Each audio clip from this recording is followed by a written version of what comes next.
just actually got flushed for the full multi-function. Game on. All right, we're lit. So let's open the town council meeting for October 16th. Please stand for the Pledge of Allegiance. I pledge allegiance to the flag of the United States of America and to the republic for which it stands, one nation, under God, indivisible, with liberty and justice for all. All you, Twyla. Okay, roll call. Councilor Albert. Here. Councilor Colby. Here. Councilor Brunel. Here. Councilor La Rochelle. Here. Councilor Ward. Here. Councilor Lunt. Here. And Councilor Crawford. Here. Next. Good news and recognition. Anybody have any good news recognition? State your name, sir. Ray Schlotterbeck, Reserve ACO. I just came from the Lisbon High School field hockey team game up in played Durigo. They went to double overtime, tied 1-1. They ended up losing seconds after the last overtime as they had to play out a corner. But they did an amazing job, and the girls really made us proud. They really, really did great. And the last Saturday was MVC conference for cross country, and the Lisbon boys cross country team were runner-up in the conference, and our own Lisbon's own David Schlotterbeck won the race, and he is undefeated in the MVC conference. Thank you for giving your boy news. praise. Please. Just recently, we actually had an opportunity in Lisbon. Every 2 years, we actually do a DARE football game, which actually was last weekend, I believe, wasn't it? It was on a Sunday. It was actually well attended. It was a little bit rainy in the morning, but plenty of people came out. I went and actually watched and helped the gate a little bit, and it was actually well attended. And just want to thank the Lisbon Police Department and a lot of other entities actually were there helping.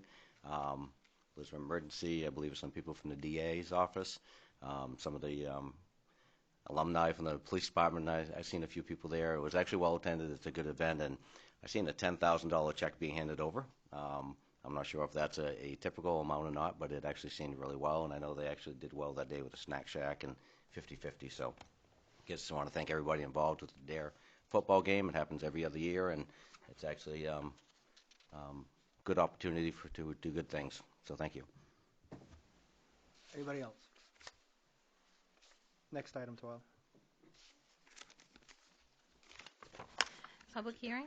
General assistance did read that. amendments to Chapter 14, maximums, appendixes A through D. I'll open the public hearing. Anybody want to speak on behalf of that item, please? Go right ahead. Go right ahead, Judy. Judy Hardy-Goddard, GA Administrator. This is something we do every year. The Department of Human Services gives us the maximums. Sometimes they are raised, sometimes they stay the same. This year, only two were increased, the overall maximum and the housing maximum. And all the rest of the maximums stayed the same. Thank you, Judy. Anybody else wishing to speak on behalf of this item? Seeing none, I'll close the public hearing. Next item. Is a bond order public hearing for the $294,000 for Route 125 from Houston Street to Urban Compact Line. Anybody wishing to speak on behalf of this item?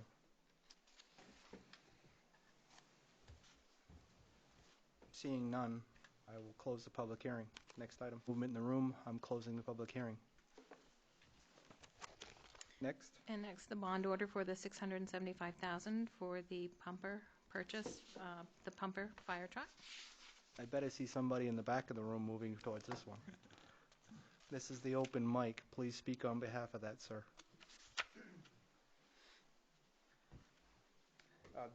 This bond issue will replace a 1994 Central States fire truck that's currently in operation. The truck was scheduled in the CIP to be replaced in 2019. The vehicle is showing its age. And even though the bond question is for $675,000, there is funds available in a couple different areas to offset that, so we may not have to bond the entire amount. Thank you, sir. Okay. Anything else? No, that's it. While we're still on the public hearing, the fact that we've expressed a lot from the council on this side in favor of all of these items. There's information that's been presented via the social media. There was a mailer that was actually done to households. I would greatly appreciate the support for these items coming the November election. Anybody else? Yes, Dot. Just came to me. When we bought a new truck a while ago, is this new one going to fit in the fire station? I am seeing a yes vote in the back, Dot. Good question. It is legitimate, right? Anybody else on this item, please? I'm not asleep. Oh, Not asleep? Nobody accused you, sir. ma'am. Ma'am. I'm sorry, ma'am. Wow. That was Dot. rough. How about Dot? Dot. Yeah. Can't go wrong there. Let's close this while I'm behind. That's right. Next item, Twyla. Audience participation and response for agenda items. Anybody wishing to express anything that's on the council agenda, please step forward. Seeing no movement in the room, I will move on. The consent agenda. Any counselor wishing to have any item removed may do so now.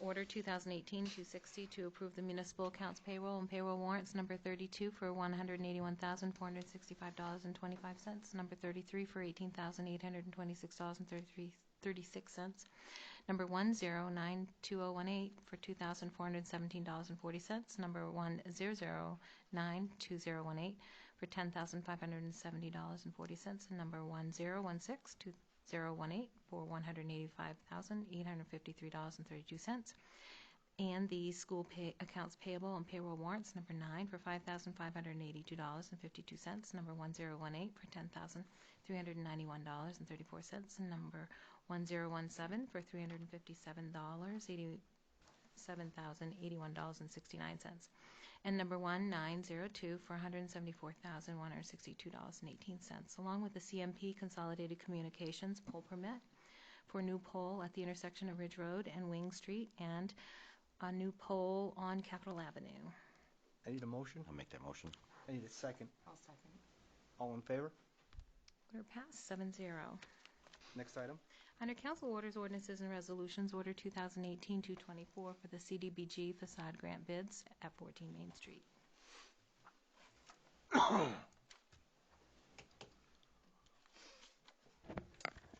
Good evening, Tracy Stuper, Economic and Community Development Director. You have before you, this is another bid for 14 Main Street, kind of continuation on the project. With this project that will close out as far as the last of the facade grant being used for projects. This is for carpentry work in an amount of $4,200, and of course they would receive half of that back.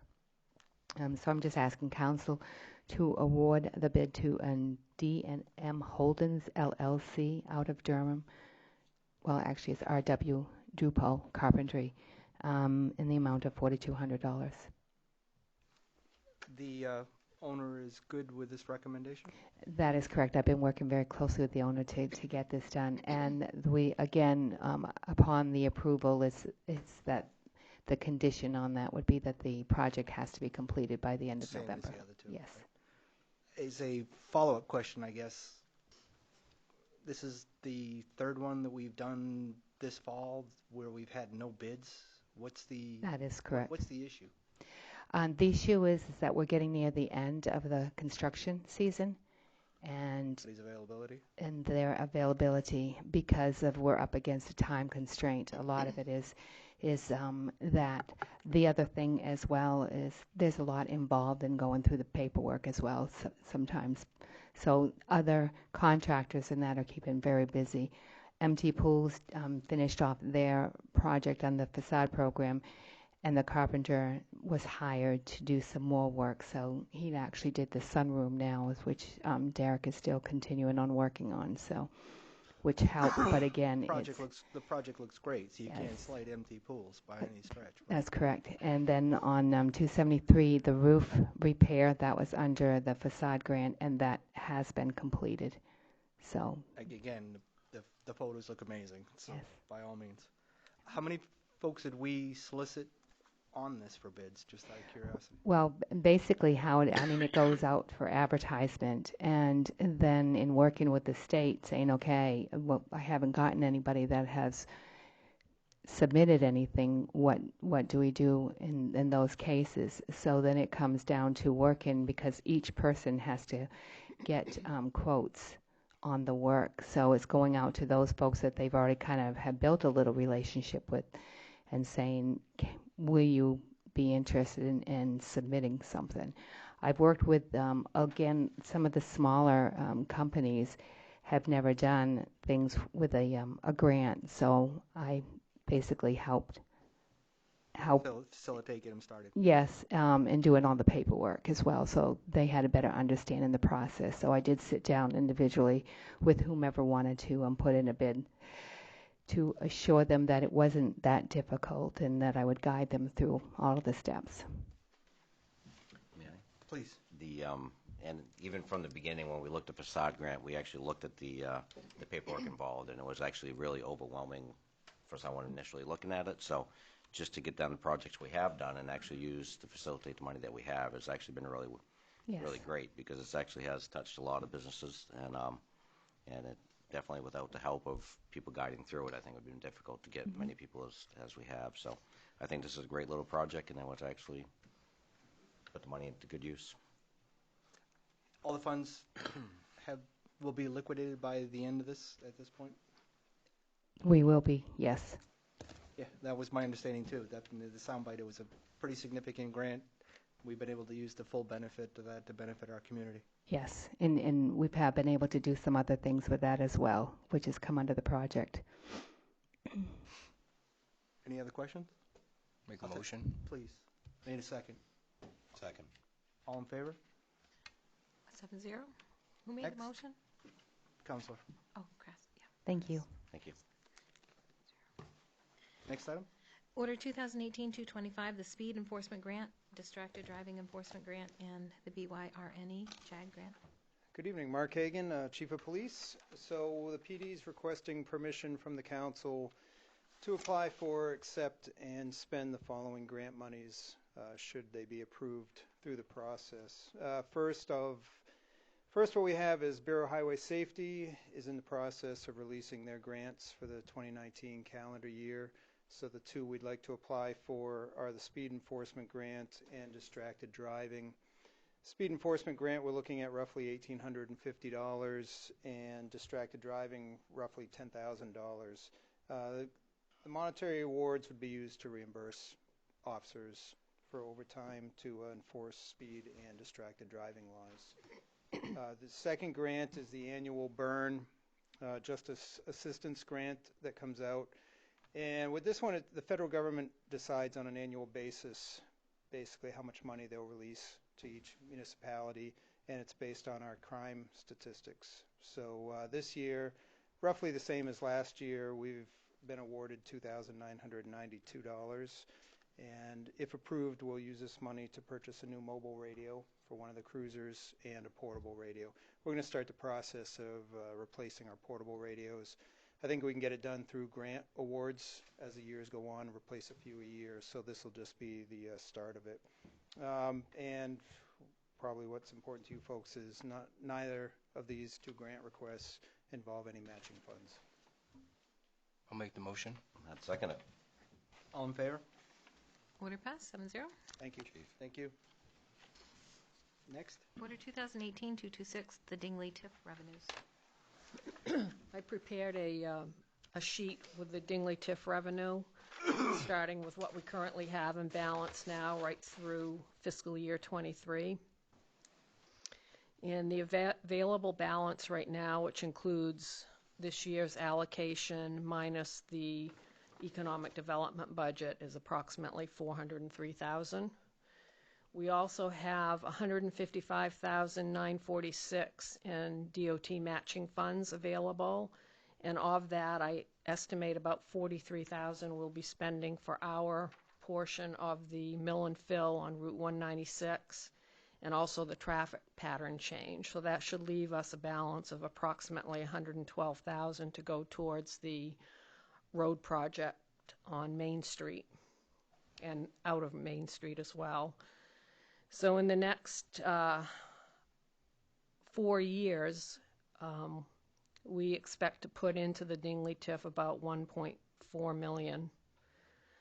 And then if we continue to fund the ED, economic development budget, out of that, that's approximately another 420,000. So that'll leave us a balance of $1,039,000 to spend on all the different projects outlined in the grant, including we can use some of the funds for the fire truck.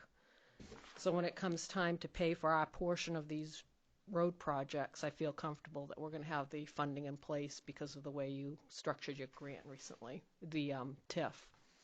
Also, the road projects are not going to be completed at the same time. They will not be started at the same time, and they will not be completed. And it takes a while for the bills to come in, so I'm confident we'll have the money in place. But when we go through a referendum question, we always have to put the bonding language in there in case we need to bond up to that amount, so that we won't have to go and have a second referendum question. So I just wanted that to be out there for the public, that, there may not be any impact on the taxes when we get to that point. So let's just use the fire truck as an example, because I think that's why we're having this discussion, so everybody can see. We could allocate whatever we deem reasonable out of the TIF funds, and that would offset, hopefully. Right. Please. It is kind of important that we went over this because there is a lot of discussion out there right now as far as this upcoming questions and how much it would affect the taxes in upcoming years. And one of the things we've been mentioning, I know Cheryl did a good job of her social media video about the idea that it may not have any impact to taxes, and I think Diane kind of put this out there showing you that it's not like we're wishing upon a dream. The money is actually there. It's just a matter of allocating it correctly so it can be put in place. And the idea of having, that close to $400,000 right now, starting with, and with more coming in every year as this project goes out, it's pretty possible we can do this without no impact to taxes. I actually had a person stop in and talk to me today, and they pretty much had figured out to the penny what it was going to cost them for this project if it would go through with the calculations they've actually seen online. So, which I try to assure that, we were hoping not to have the impact to taxes and try to do these projects that are necessary without actually without doing that. And the Dingley TIF, and not a lot of people know, basically the background on Dingley TIF, but one of the guidelines with that TIF is that the monies can be used to actually help improve our infrastructure and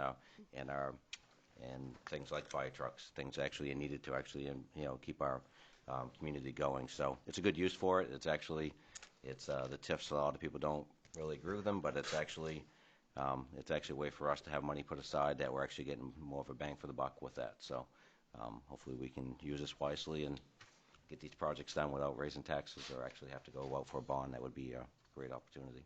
So, and just to kind of a clarifying question, and correct me if I'm wrong, so if we're talking about $400,000 in the TIF fund, and then there was, I think, and I'm going to ballpark the amount in the CIP, the capital improvement plan for the fire department. I want to say there's a little under 250 in there, like 240-ish. Is that right?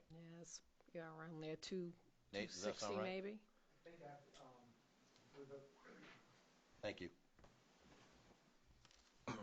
I think with the allocation from for this budget going in, I think it's up to about 260 something now. 260 something now. And we wouldn't take delivery of the truck until, if we place the order, probably the following year, so we might even see a little bit more of a... Once this contract's signed, you're looking at roughly a year before delivery of the truck.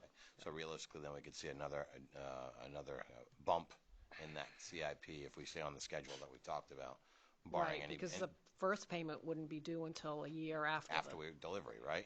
Right. So 2 years then. 2 years worth of contributions, Yes. barring any unforeseen circumstances that would prevent us from making that standard contribution to the fire department CIP. So it's going to, I guess what I'm driving at here is it's going to allow us to have some resources that we can calculate along with the TIF. And I'm not looking to rob the entire fund. I don't think any of us are. But it's nice to know that when we get to that point when we're trying to figure out payment on this, between the TIF funds and the monies allotted for this exact expense, we should be able to come up with a payment that won't impact taxpayers' dollars. But like you said, Diane, we have to bond at the entire cost. So, thank you, Chief. Anybody else?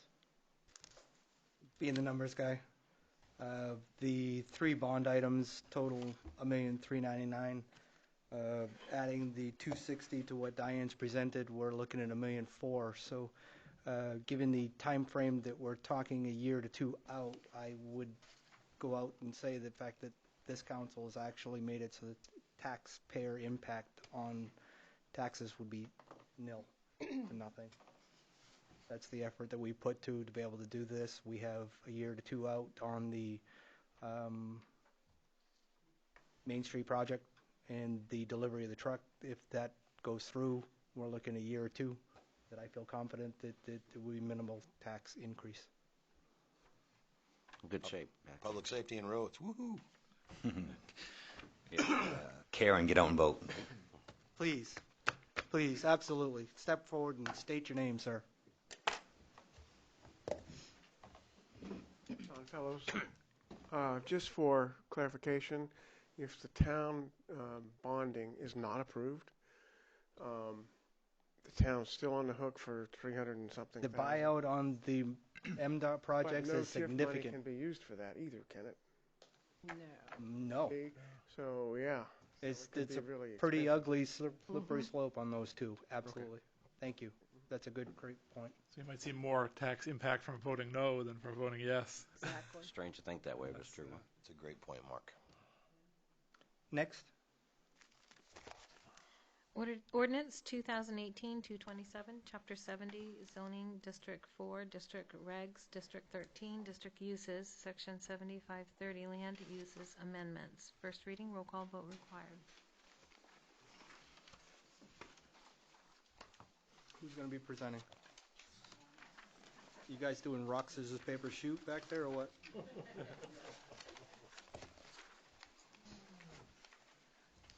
Good evening, councilors. I'm Karen Paradise, Planning Board Chair. You have our recommendations for the ordinance changes. They've been reviewed by the attorney, just a couple of clerical things. So what you have in front of you is our recommendation. Two things that we did not decide on, that we did not make any decisions. We were deferring back to you regarding the permit fees and why am I blanking?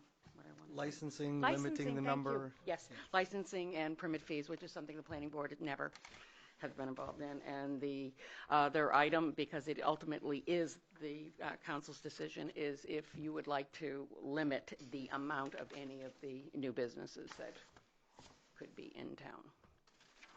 Because that ultimately is your decision. We did have the public hearing at our meeting on Thursday.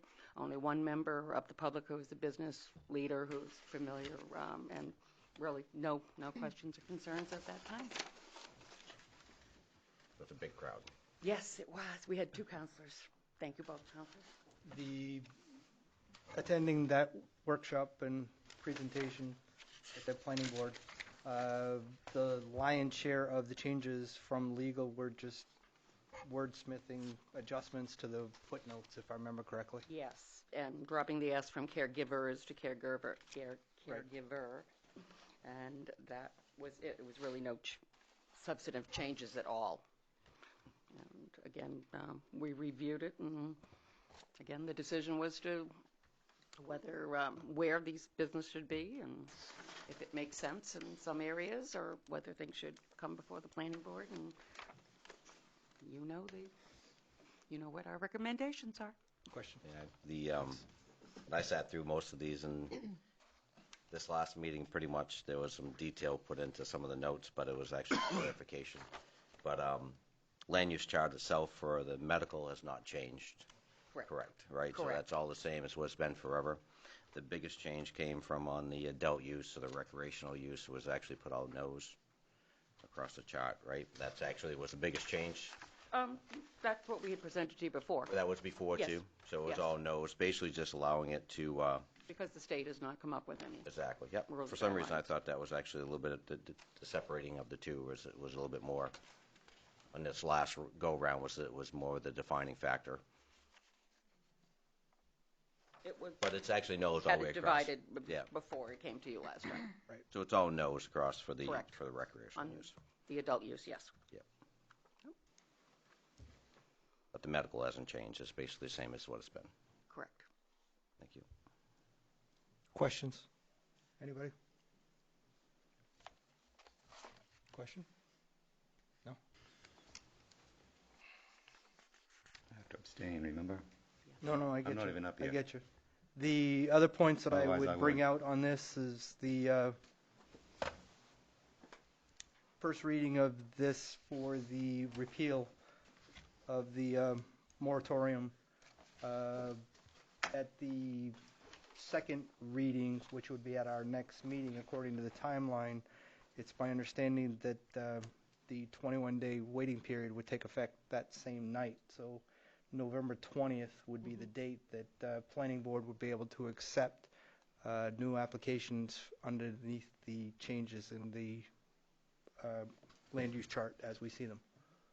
So the moratorium would be lifted. The 21 days runs concurrently, so we don't have to wait to be able to delay any further. They both would take the same 21 days, correct? Is that correct, Twyla? Yes. Thank you. So technically, that'd be December 11th. Am I understanding that right? No, November 20th is a date in the sand. If doing the 21 days from our next meeting, that is a static date. So No, I understand what you're saying, but November 20th, like you said, if we go ahead on second reading and move forward, then that. No. November Our next meeting is the 30th. special meeting We have that a special meeting, so we could not have an extra That's fine. Right, 3 weeks in there. right. That is it October 30? October 30th. October 30, special meeting to be able to have the second reading on this topic. The 21 days runs concurrent to that, so November 20th, planning board applications would be available at that point. Okay, that's what I wanted to understand.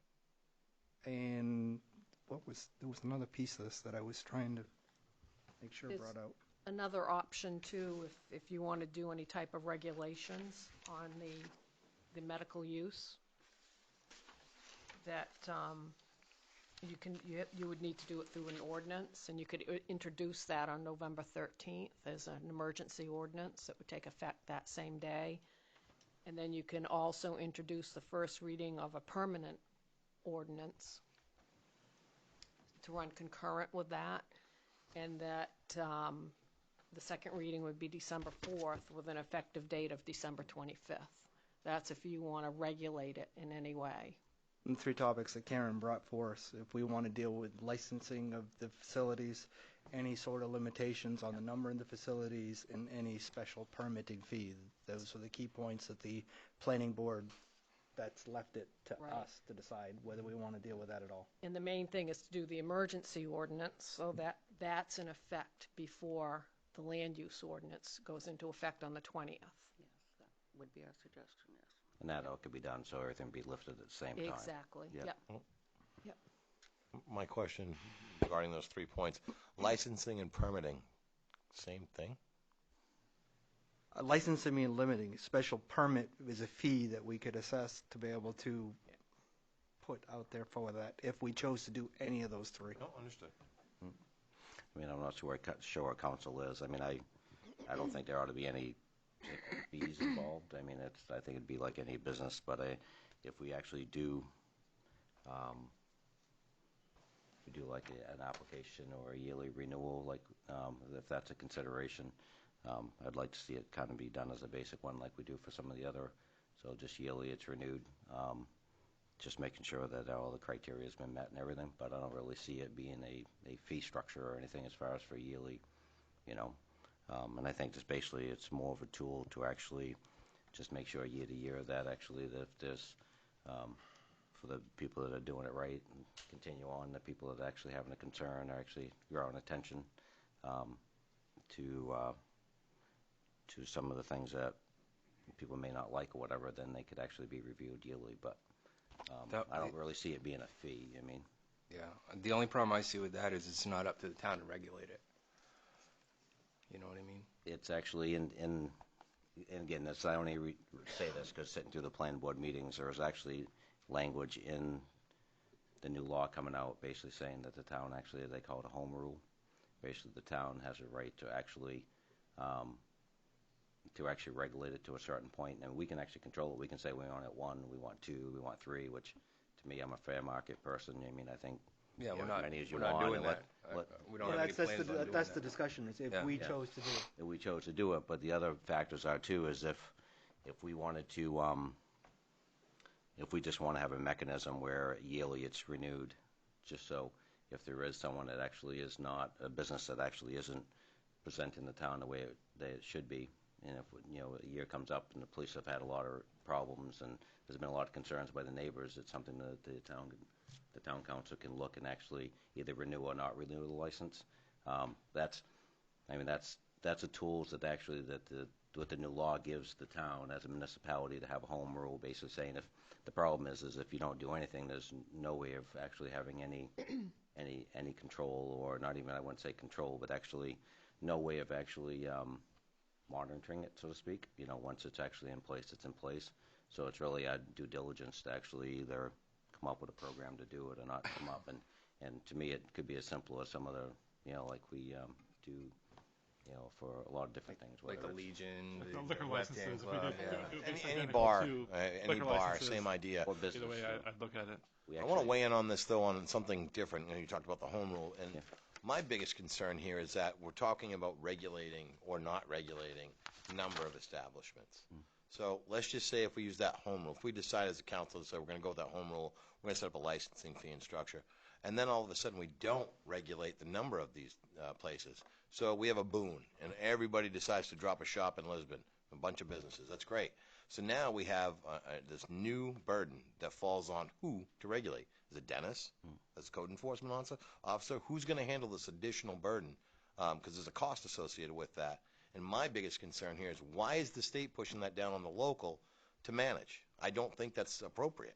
I think what we should look at is how do we get the state involved? Because if MDEA is no longer having to enforce at the same level they were before because of marijuana-related offenses, if you will, then why can't we find a way at that level for somebody from, they're better equipped as far as more resources to be able to regulate, and then they can just give us a heads up if they're doing it or not doing. I think licensing will work, but Yeah. I'm talking about big Yeah. scheme of things. That's where I think we should push back on that. And I don't see personally that we're regulating Rick? anything. I mean, Rick? Rick? I don't see that we're regulating. I don't want to be in a process of regulating anything. I mean, to me, I see it more like we actually see Marty and the Campbell boys come in every year for their licensing. I mean, we're not regulating their business. Basically, it's just a yearly renew, basically saying that they're there, that. But I'm saying I actually want some regulation around Okay. this. I want to see. I mean, FDA comes in and says you can or cannot serve. A health inspection has to happen for a restaurant to be able to go.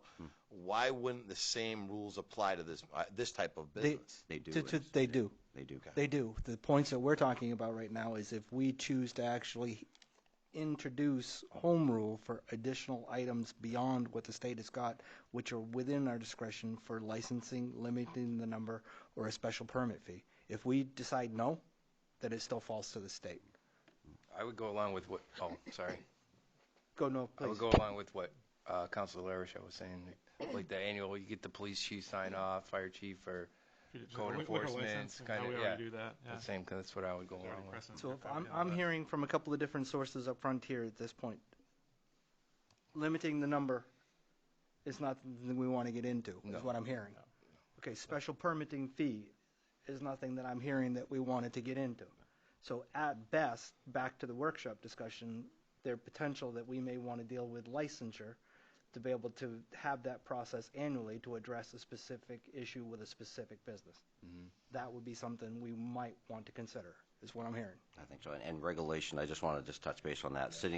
Reading through all this stuff, which is confusing, and going through the workshop that we watched and listened to the planning board, state's regulating. I mean, if we get a problem, we call a number, and once this law goes in effect, the state will actually come down and investigate any problems. I mean, that part of it, I think, is totally away from us.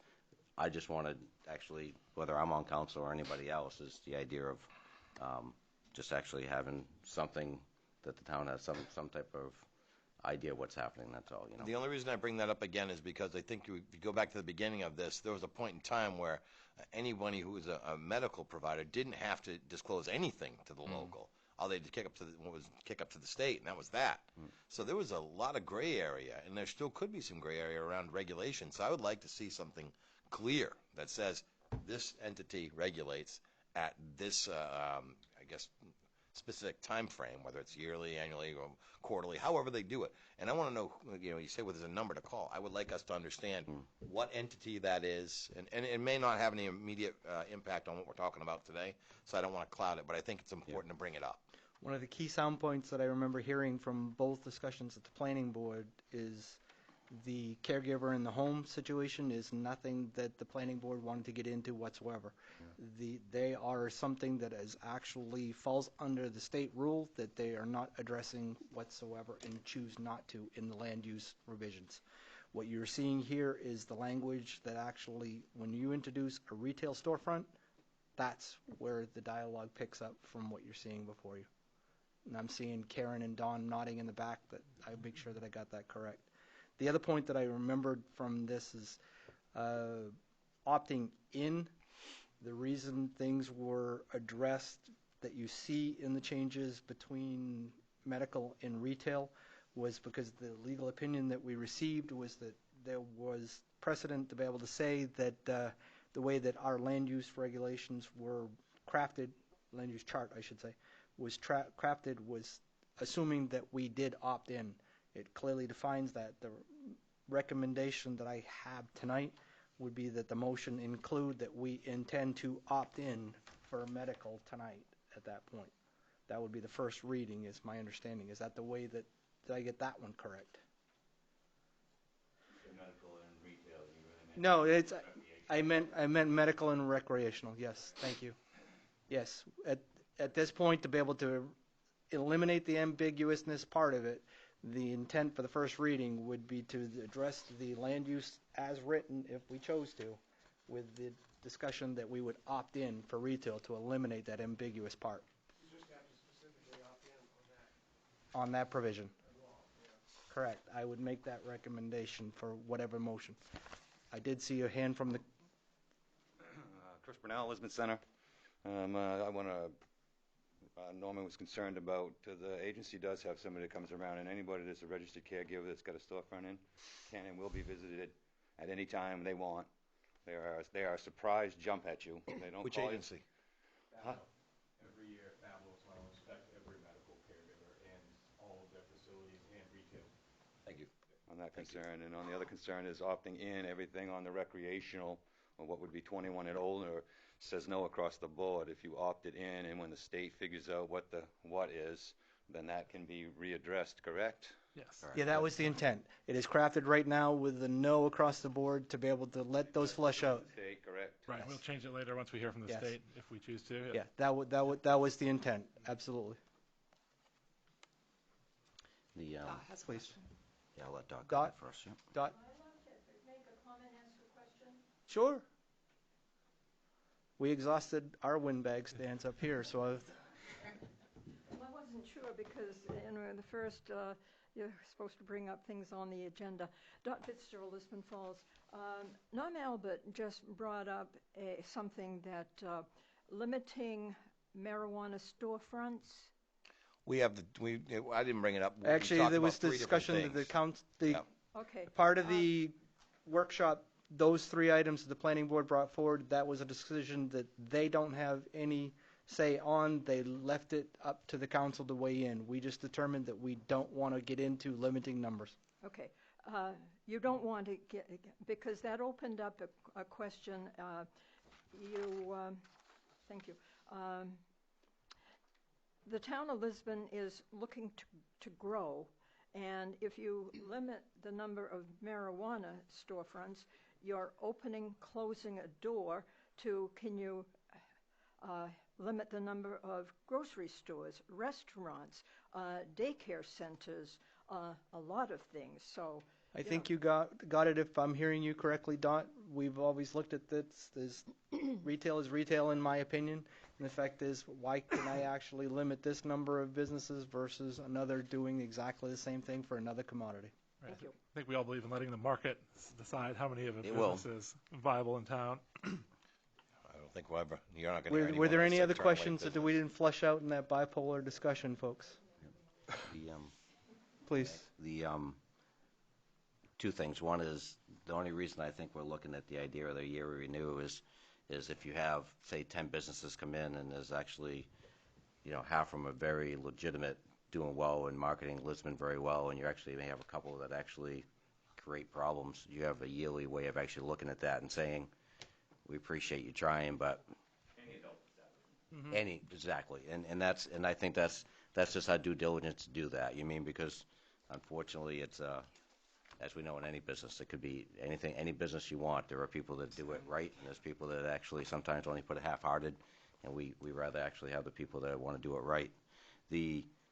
Just to go back, Norm, if Diane actually shared this, which actually was put out before, and it was actually just a cheat sheet. I'm not sure if you've seen that. I got it right here. Yep. I've Which seen it. there's a lot of things that actually questions are answered on that. They actually do talk about the idea of the the home rule, where we actually have the right to actually to make some things to control our neighborhood to make sure it's done right, and also on there that I can't find it right now, but there is actually, as Chris had mentioned, and I believe another person mentioned, that I seen one provision in there where they actually have they can actually visit at any point in time, and if two continuous times that they visit and there's no one home, they can actually close the place down without actually any further, just because if they feel that they're avoided twice, it could be a concern. There's a lot of stuff written into this that actually could go through.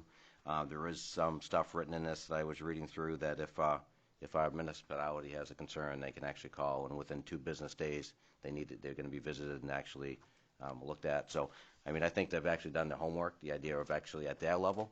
I just wanted the town to have a little bit of control as far as yearly who we actually allow to do business. And again, I would actually think that the due diligence would be the idea of, like we do for anything else, our law enforcement, code enforcement, if those are all done correctly, then it wouldn't be a question. It was just more the idea of having a little bit of a home control.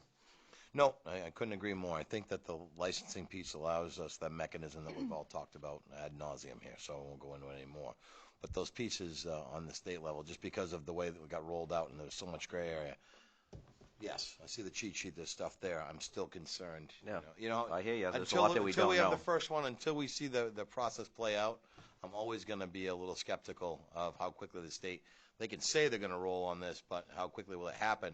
And more importantly, what's going to happen in the meantime, and how much cost or burden are we going to have to assume at the end of the day? So that was my big concern. Okay. I think I've got plenty of good information from you and from other resources as well to feel comfortable enough with it right now. Mr. Brunel, then Mr. Fellows. So if we get this straight here on November 20th, if this all goes the way it's supposed to, on the 21st, we can start taking town. 20th. The 20th? 20th. That night. That night. Yeah, the next day. And how many days do you have to go through what before you can actually open a storefront? The process is, I'd have to defer to the planning board. Oh, you're next. Okay. There you go. Don lost that rock, scissors, paper, shoot. I had another comment about another thing. You get your comment first, and then you So can. We have a couple of caregivers here, a couple of people who are interested in opening facilities, not just one. So one of the things that Jason just told me was that Brunswick, in particular, yesterday just enacted some licensing things that they use or will use. One includes a fee that they charge. I don't know what the basis is or how often it is, but that could be something. I'm not saying we need to do that. I'm just saying that it's something we should be investigated what other places are doing before we just either do or don't do something with that idea in mind. The other thing, what was the question again? Knowing that November 20th will be the date that if it all goes accordingly, it will be storefront availability. How long after the 20th? If the person somebody to open a storefront. If the person who's applying or the business who's applying puts an application before the board or to the codes enforcement officer on the 20th of November, then it would appear on a next regularly scheduled agenda, assuming it meets the week that we haven't involved. The application would be determined to be complete. We would hold the first meeting on it. The planning board would hold the first meeting, determine it's complete, then schedule a hearing, and after the hearing, if everything is proper, it would be approved that night. So you're talking 2 weeks, 3 weeks maybe?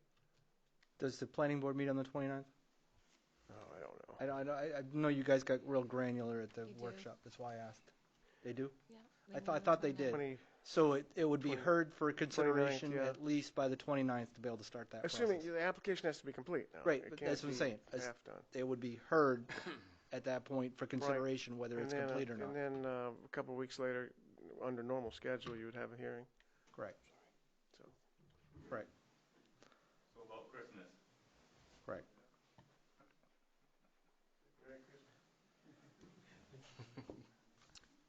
Yes, please. So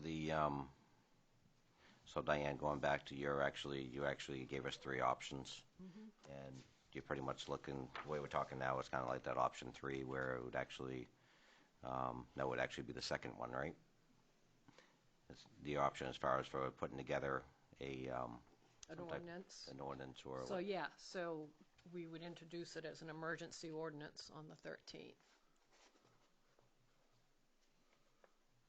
So that way that would be all be in place by the 20th. If you want to have something in place before the 20th, we'd have to introduce it as an emergency on the 13th. And then we just vote on it at that point in time.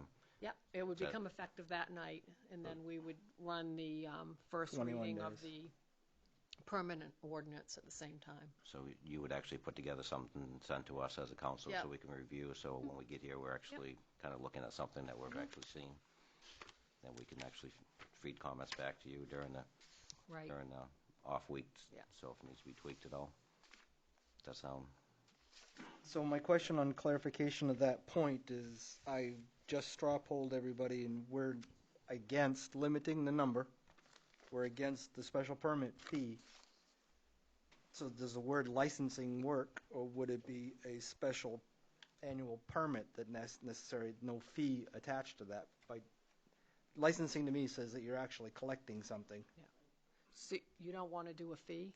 I mean, there's going to be some work involved. That's what I for heard here. administration. Just Maybe you can tell us what Brunswick did, because we. Yeah. So what I'm thinking, my name's Jason Smith. I've been back and forth with a caregiver, storefront stuff for a while now. We have a spot over in Woolwich. We've been approved for Winthrop. We're looking at going to Portland, and this was actually my first spot. We were supposed to be in 2 years ago. As far as the licensing fees might go, let's say it's a lot easier for somebody to come in and just apply for a rec or a medical permit to start up anywhere. What Brunswick has done is put like a $1,400 charge on it, which this means if you really want to get into the business, you're paying we'll say $1,500 a year fee, which may kind of wean some of the people out who just want to start up and keep the numbers down a little. Because every town that I've gone to and every town that said they're not going to put a limit on it has. Because so many people have come into town and it's been an issue to everybody on the board. Just a heads up. So I know you guys don't want to limit it, neither do I. I want everyone to have the same opportunity. But maybe do some type of But in structure. your opinion, you're saying the fee actually would settle some of that out? It may. I mean, it makes sense that if I had to pay $1,500, I'm going to think twice about applying for a permit or applying for an application because I got to fork up $1,500. So you're more apt to have more serious applicants come to the table versus just anybody. Okay. And not looking just for the town to make money, but to get serious people who are serious about doing this business and nobody kind of slacking off. That's a And another quick That's a question. counter approach to where we're headed, so I appreciate the perspective. So the difference between towns, I'm not exactly sure, but like with Woolwich, I mean, it was a one meeting, one time deal. We went in, went out front of the board, and we left with our permit because we're operating like any other business in the state. Winthrop, we went in, we're approved, one meeting, no big deal. I'm just wondering how come there's so many meetings and so much going on with this town. I'm not quite sure. I mean, I think that's pretty much the same for any business. I mean, I'm only talking that I actually opened a new storefront a couple of years ago, and it took me almost a month and a half to go through the process of the first, second reading, and then going back and just redoing things. It's been almost 2 years now. Exactly. So I think it's more just a due process the town has in place right now, and it's not It's not putting any due hardship on any new business coming in or anything. I think it's just a standard that's had, whether if you're coming in to actually open a daycare or a shop, mechanical shop, or anything, it's basically that same Looking process. at a month to 2. I'm not sure if it's actually, and again, it's just that process that actually goes through. You mean, but again, it's not restrictive to this particular type of business. It's actually any business come through. It's a process. I got another question, if I may. Please. So in the application, since you were sitting back listening to us, I mean, most of the communities you're going in having a yearly renew, or is it actually? It's every year they have to pay that fee. So it's actually renewing of that license every year. Yes. What are some of the requirements on that licensing? Do you actually I believe as long as you're following all the guidelines set by the state, and when the inspectors come in, you're passing all the inspection guidelines, then you're able to operate in the town. Now, is that and again, this is new to us because we haven't been there, but once you actually approve all the guidelines, does the town actually get a copy of what those guidelines are, that they were approved, or it's not read really well in some of this stuff, how that actually plays out? What the Medical Marijuana Task Force right now has got a list of everything, of all the laws that we have to be following. So as long as we're following the laws that are written by the state, then they won't even contact you guys. But I believe they may not contact you either way. They're probably just going to contact the state and say, these people are in violation. From what I've heard, if you are in violation, they're going to give you a 30-day grace period to fix your violation. They're going to come back, double check, basically like any other business. Mm-hmm. So unless you're really out of the guideline, you're growing way too much or whatever. Because regardless of the business, again, going back to our planning board, I know even going through it myself, one of the first nights of the application is showing proof of licensing or state permitting. Yes, exactly. And that's pretty much for any business. So exactly, that's something that any caregiver would actually have as far as every caregiver, should definitely have. Yep. So you hit on a point right there. They may or may not notify us if there's a violation. So I understand the 30-day grace period, but there again lies the rub. So let's just say they're given a 30-day grace period and they're still in violation. That's only we're not notified. Let's say a minor violation. If they come in and you're 2 plants over your count, they're going to give you 30 days to get rid of your 2 plants. If they come in and you're 30 plants over your count, they're going to shut you right down right there. Okay. No need to contact the town because the state has it under That's control. great. That's what I want to understand. Yep. They have got everything 100% locked down right now with all these new rules and regulations coming through. This new marijuana task force is implementing all the laws they need to. Let me ask another question. As a business owner in this particular field, do you feel that $1,500 is excessive considering somebody can get a liquor license here, which is, for me, appears to be the same thing? However, and I understand what you're saying, it'll limit the number of business naturally because somebody's going to have a lot of skin in the game on the front end to want to get in, and somebody who's just looking at his quick cash, throw up a shop somewhere in a local spot and try to make some cake and then run away or violate, not follow the rules until they get shut down, whatever the case may be. I understand that aspect of it, but I think of it, if I'm a business owner and I own a bar and I only pay whatever it is, the fee is to renew my liquor license, and then somebody comes in and owns that type of business and has to pay $1,500, I know I'd probably be a little miffed. I don't want to pay $1,500 a year. Yeah, I'm sure. This just came up from Brunswick, so what I'm saying more or less is I get it. The amount of people that's going to come to the town, because as soon as they hear Lisbon's open, they're coming. Yep. I'm going to tell you, it's going to be a flooded market. So just be prepared to have 20 establishments come to town, because in the next year there'll be 20 here. Twyla, could you remind us what the licensee for liquor annually would be? So the state charges their own fee, and we process it for $100. Right. And so we have our local fee as well. Which was the $100? Send. With that, we process that, and anything like a special entertainment would have a $100 fee as well. Which I don't see as an apples to apples on this at all. And we're feed up the butt anyway. So either way, we've got so many fees that we've got to pay right now. I'm looking at how to regulate it a little bit from being overwhelming with the amount of applicants you guys are going to have. I got you. That's all. And like I said, if $1,500 is kind of crazy for anybody just to come in. Well, what I was hearing too is it's not a one-time fee; it's annual. It's annual, exactly. So if you're a good business and you're an established business, you're not getting a break. You're still paying the $1,500 no matter what it is. But in Brunswick, whether you're a caregiver, if you're cultivating, you're processing, they have got fees for everything. So it just depends on the town. Woolwich, no fees. Like we don't got to worry about Woolwich or Winthrop. So it's all the town and how you feel. But I just want you to know that there is going to be a lot of people coming to the town. Right. No, I got you. I appreciate the perspective. May I ask another question? Please, and then we're going While you're down. up there. Again, this is kind of a learning curve for everybody, and even through the discussion with the workshop I watched, it was one of those things where it was kind of a little bit hard to understand at times. So you actually said that they may come in and do an inspection and count the number of plants, which is very easily, I guess, done in a sense. Yep. If you actually have a storefront, which actually doesn't have any plants, they basically just have process. So, yeah, You still have a count? yes, how Yeah. much product you can have. Oh, and that's Fill the product up and they can say, burn it right now, or so they're talking They'll just about shut you down. they're talking about oils, edibles, and everything. Everything. All that stuff actually is accountable. So it's actually still it's all a mathematical equation. Yes. How that works. I was just curious. 'Cause I figured the storefront just being product. We're only allowed to have a certain amount of product for each patient, which right now is 2.5 ounces. So really, in the store, you can really only have up to, let's say, not even a pound of processed, ready to go marijuana. Even with that fifth rotating. Even with the fifth rotating patient, you can only have a certain amount in the store at any given time. Yeah. So it's not.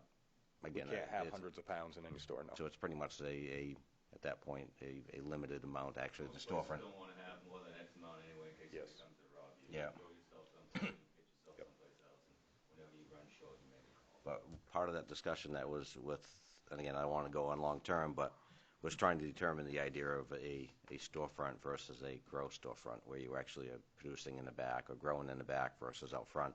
Now, is that different? It'll still be completely separate. It'll be So completely everything will separate, be in so- a vault at the grow, and you can only still have a certain amount at the retail spot. So the retail will have to be completely sectioned off from your grow or from wherever you're at, unless like you're a caregiver operating out of your house. So I mean, like if you're a caregiver operating out of your house, you can have 100 people coming up into your apartment a day. We're not talking about them because they got nothing to do with storefronts. Yeah, Exactly. And they drew the line right there. Yeah, exactly. Home art. It's what you do at home. It's what you do at home. Yep. I guess the question would be: is say you're actually matching up patients and plants, right? Numbers. It's equation. Yes, So you actually have a storefront that only has a minimum amount of material. Yep. So that storefront, is that actually kind of tagged to a grow? So they actually can Yes. say this grow is with this storefront. Yes. So you couldn't have multiple grows with this storefront. It's basically just that one storefront. Yep.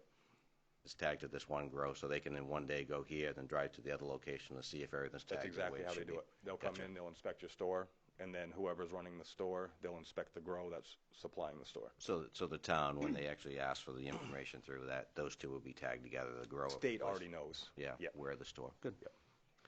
Anything you're seeing in Always our getting more land use information chart here. that actually says, what the hell were we thinking compared to other communities? For me, as far as the land use chart goes, I know there's some people on the board that doesn't want certain businesses in the where it's Certain being- locations. Exactly. So like right downtown in the village. Right. At Getty. Right. It's permitted there, or it's allowed by this land use chart, but nobody really wants it there on the committee. So it's up to you guys. You guys have 100% say on it, and it's hard to say, well, this one building you can and this one building you can't. So that's where I would say make it on you guys' discretion.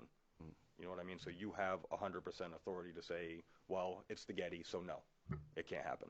I'm not sure if we can do that. I Once the don't land believe- use- that once the falls- land that use falls to the chart's in planning place, board. It's done. Yep. Yeah. Then I'm not sure. Yeah. I don't know. No, I appreciate it. Just, what are you seeing from seeing others? So I know what we're Brunswick presenting? did industrial growth only. So we got to put a retail store up in the industrial park. But like I said, that's what we're doing here. We're testing it out.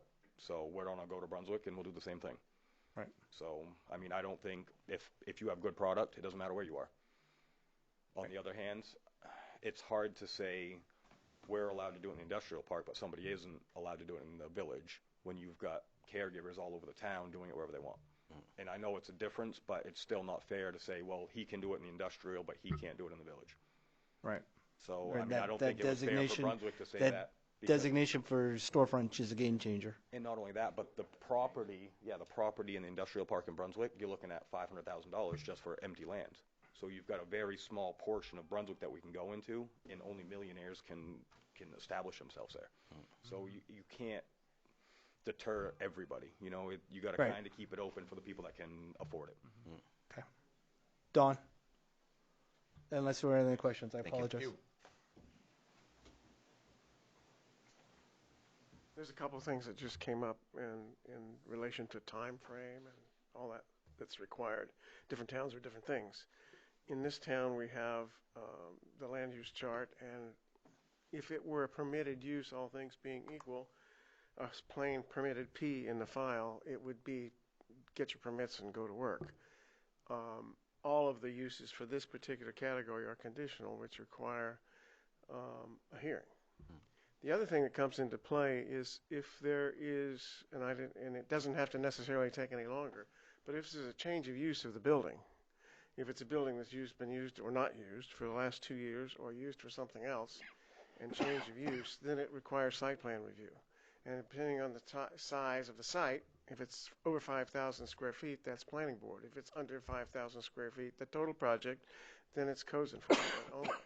So those are a couple of things that come into place, and they're not special things that we developed for this particular category. There's things that were developed for everybody. For a planning board in general. And different towns do different things. Some have more regulation than other, and we've had pretty good stuff in line for some time now. So the most recent change on site plan review for change of use in a building, not change of use, but when a building wasn't used or a site wasn't used for a couple of years, there was really no provision for site plan review, even though the building might be decayed beyond belief.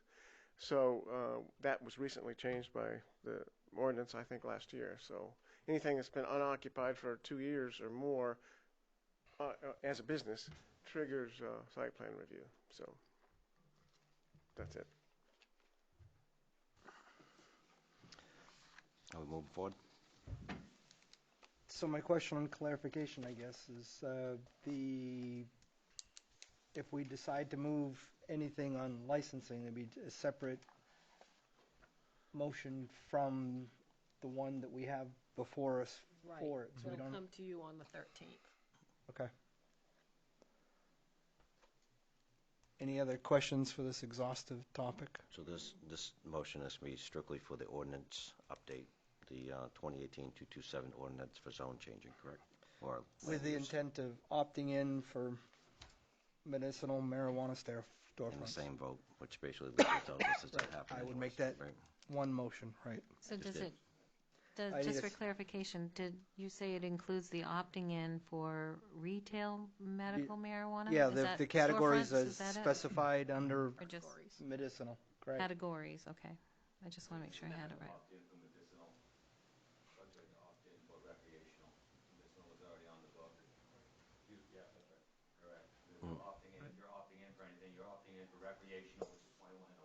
Right. Right, so we're not opting in anything for tonight. We'll handle that at some point in the future. for I'm seeing recreation. some yeses, I'm seeing nos. Just let me hear from Don. Right, so if we're overkilling, at least we're knowing the state and intent of what we're actually doing. Right, and I got it's ambiguous as hell, the fact that one of the things in our land use chart, as written in one of the legal opinions that we've seen, says that by having the land use chart where we didn't distinguish between medicinal and recreational, we opted in for all of it. That was not... I'll just read this, and again, there's been a lot of different, this is from the state, and basically it just says a clarification for LD 217C 252 LD 1539. And the only reason because I read it today, and basically it says after December 13th, 2018, municipalities will have to vote opt-in to operate and register caregiver retail stores. So it is on recreation, not just recreational, it is for medical, and that's what our lawyers. After December 13th, that's when that all comes into play, which is going to kind of play into, what we actually get in through. But so that That's about the time they're going to open it up. yeah, exactly. But I'm just saying that's why we're trying to cover all our bases right now. Eliminate that from an Say issue. we are opting in, so we don't have to. So nothing changes after that point. So after December 13th, you have to opt in for medical and recreational. We're opting in for both, but our land use says that no on recreational, so regardless if someone comes in for a permit, they cannot go through the planning board process. So until it's changed, and then maybe we could have like a huge application for that one. I mean, dollar wise, who knows? But Yeah, there's nothing wrong with that. I have a first. Second. All in favor? It's a roll. It's a roll Oh, call. roll call, sorry. I apologize, That's Paul. Councilor Albert? Yes. Councilor Crawford? Yes. Councilor La Rochelle? yes, Counselor Ward? Yes. Counselor Lunt? Yes. Counselor Brunel? Oops, he's abstaining. And Counselor Kobe? Yes. So we have 1, 2, 3, 4, 5, 6 yeas, 0 nays, and 1 abstention. Order passed. All right. Maybe we can get beyond this. Now, the other intent associated with this, are we pursuing anything with licensure? So Diane needs to present us something for the next agenda. I would actually recommend to her to look at Brunswick, since it's actually out there. I mean, it hasn't really been open to the public, as I don't think when you did search a while back, Brunswick wasn't out there yet. So I would take a look to see what theirs actually does. Content, not dollar. Content, not dollar. Yeah, not dollar, because I think the 15 is pretty substantial. But I think maybe matching the liquor permit at $100 would be fair. That it keeps people who are unserious away, but it's not burdensome to someone trying to start up a small business. Yeah, and I personally don't care what Brunswick's doing. No, we're not Brunswick. We're Lisbon. But I mean, it just as far as the guidelines, you know. So yeah. I'm more interested in saying what was some of the current licensing that we have across the board, and just saying, why don't we look at an average or something that's equal and fair to all business owners. I don't think it's right. I understand the reasoning behind it, but I don't think it's right to overcharge to vet. I think that's what the planning board could do, is vet a little bit and understand. And I don't want to dump that in your laps, but I think it's important. That's the whole reason would be to have somebody come in there and gauge how serious their plan is and whether or not they understand what it is they're trying to do. But you do realize, I mean, one of the things that was clarified the other night is they're going in, once they get to the planning board stage, it's conditional. The planning board cannot refuse. No, I understand. They cannot actually say the business is not coming in. It has to meet the conditions. Right. But there's no circumstance where someone can come in and actually put a permit forward, no matter how bad the neighbors don't like it, and for them to refuse it just because they don't like it, which is interesting, because, in certain neighborhoods it may be a little bit challenging to get everybody on board, but they have tools in place, but the conditional doesn't mean conditionally no. It just means conditionally yes. So it's a little bit of a challenge as far as for, if our initial application has to meet certain criteria to move forward, that's the place where you'd want to do it, not at the planning board level. So maybe we do have to look at as some of the questions may be, have you had shop in other areas and been kicked out of the area? What's your track record and how do we go about that? Have you had any infractions from, the state? Have they pulled your license? That type of stuff, Why can't we just mimic the liquor license? That's what I think too. That's the best model. It's been repeatedly. I guess that's where I'm at too. I don't want to see a fee. I don't want to, like you said it best. I don't really care what Brunswick's doing. Yeah. I understand the motivation behind it, but it doesn't matter to me. I want it to be equitable across the board. This is a business like no other retail business. Why do we get hung up on what it is they're selling? I'm not. Yeah. Let's go ahead and treat them the same way we treat any other business. The licensing fee for liquor, which I think it's equitable and it makes sense. Same playing field. So why don't we charge that same level? They're both adult. Right. Yeah, exactly.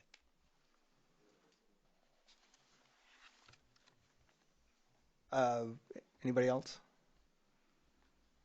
All right, so you've got enough for what we need for the next agenda? So do I dare say we're moving on?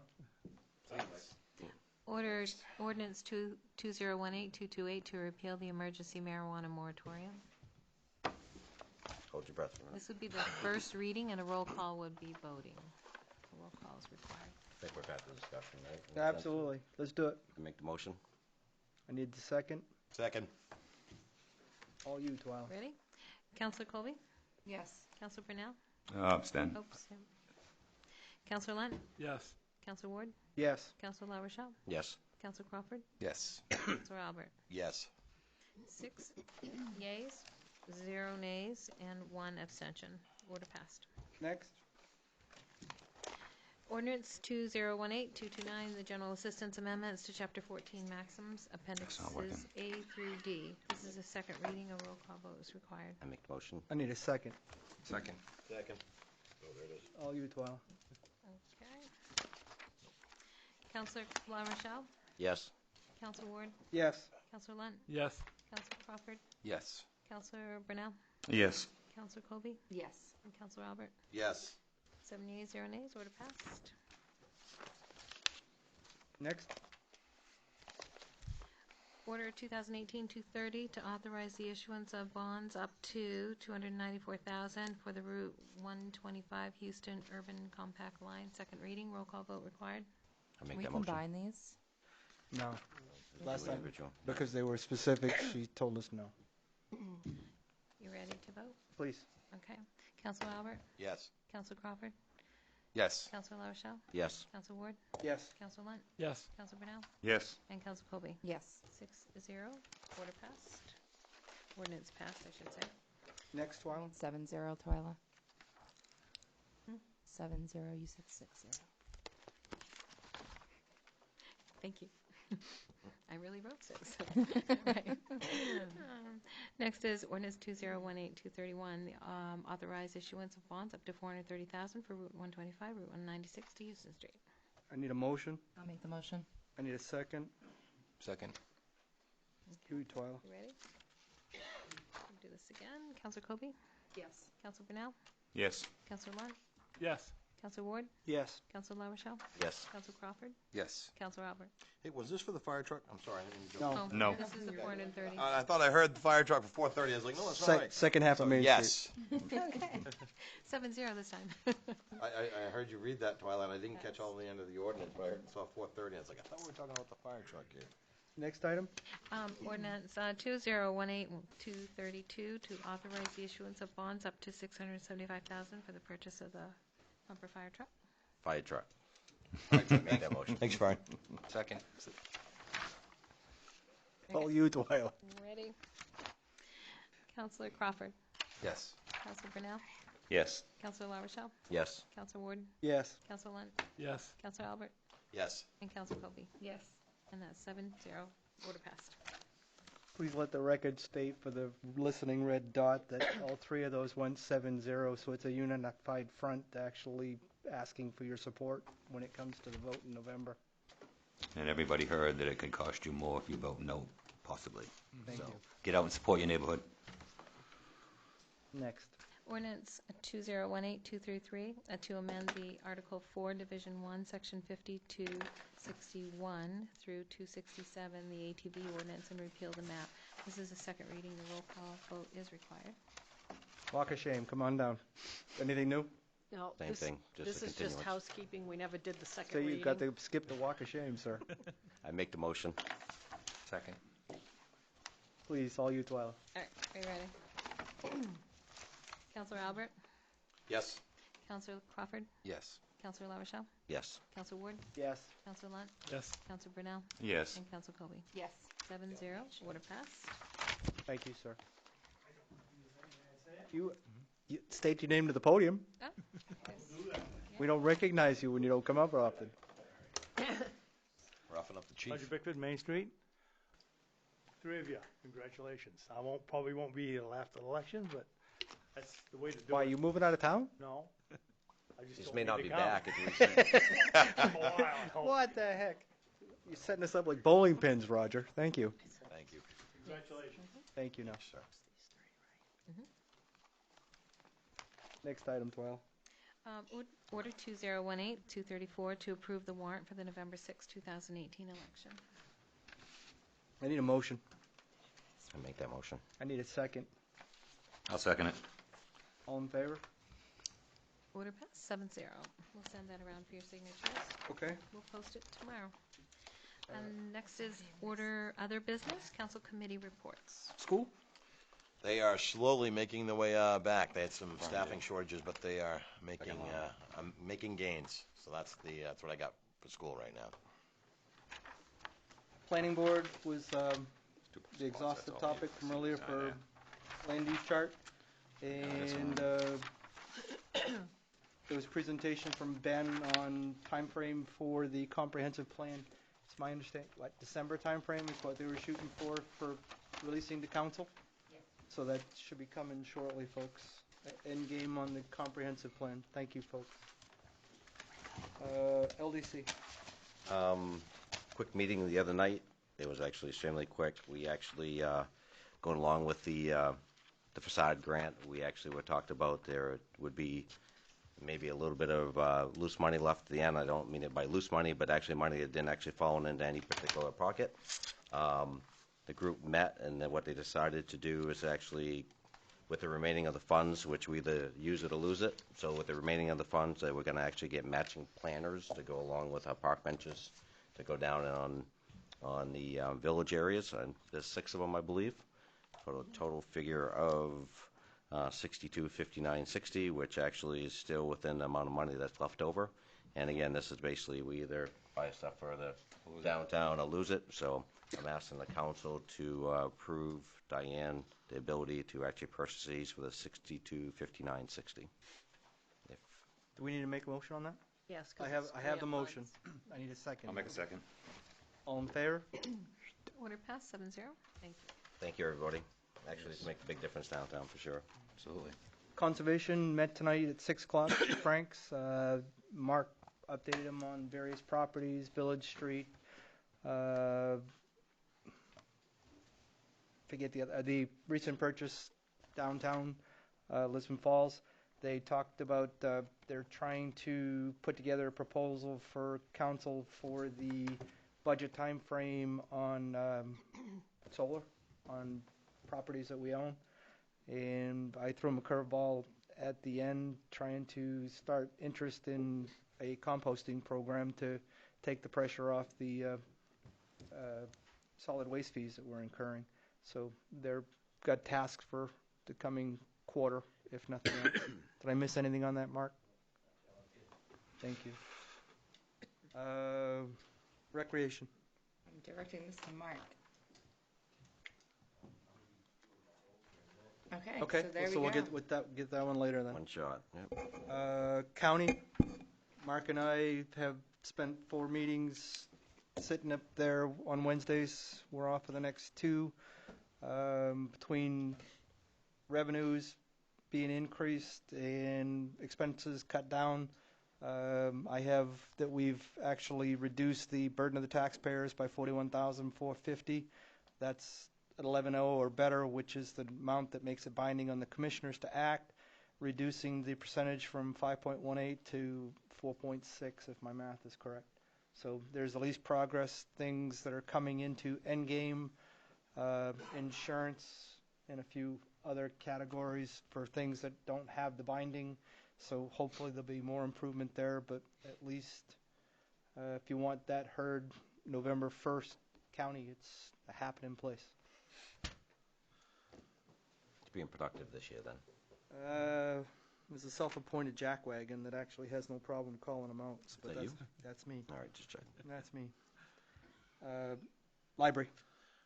The library is currently closed down while they're redoing the carpets in there, and they've moved all the books and stuff out into the big trailers next to the library. So they're going to forgive any fines that are due while they're closed. So you can just bring your books back when the library reopens, when they're done the project.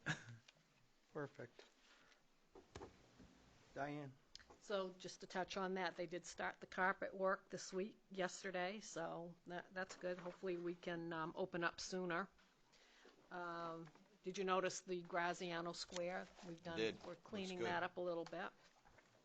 I just want to thank Cheryl Haggerty for doing the video on the road referendum question. I think we were able to provide some information, valuable information, and she really did a good job putting that together.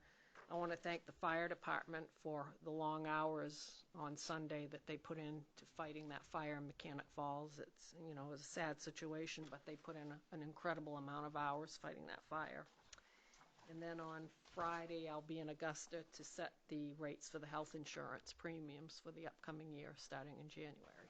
Be kind. Set them low, right, you said? Be kind. No. That's all I have.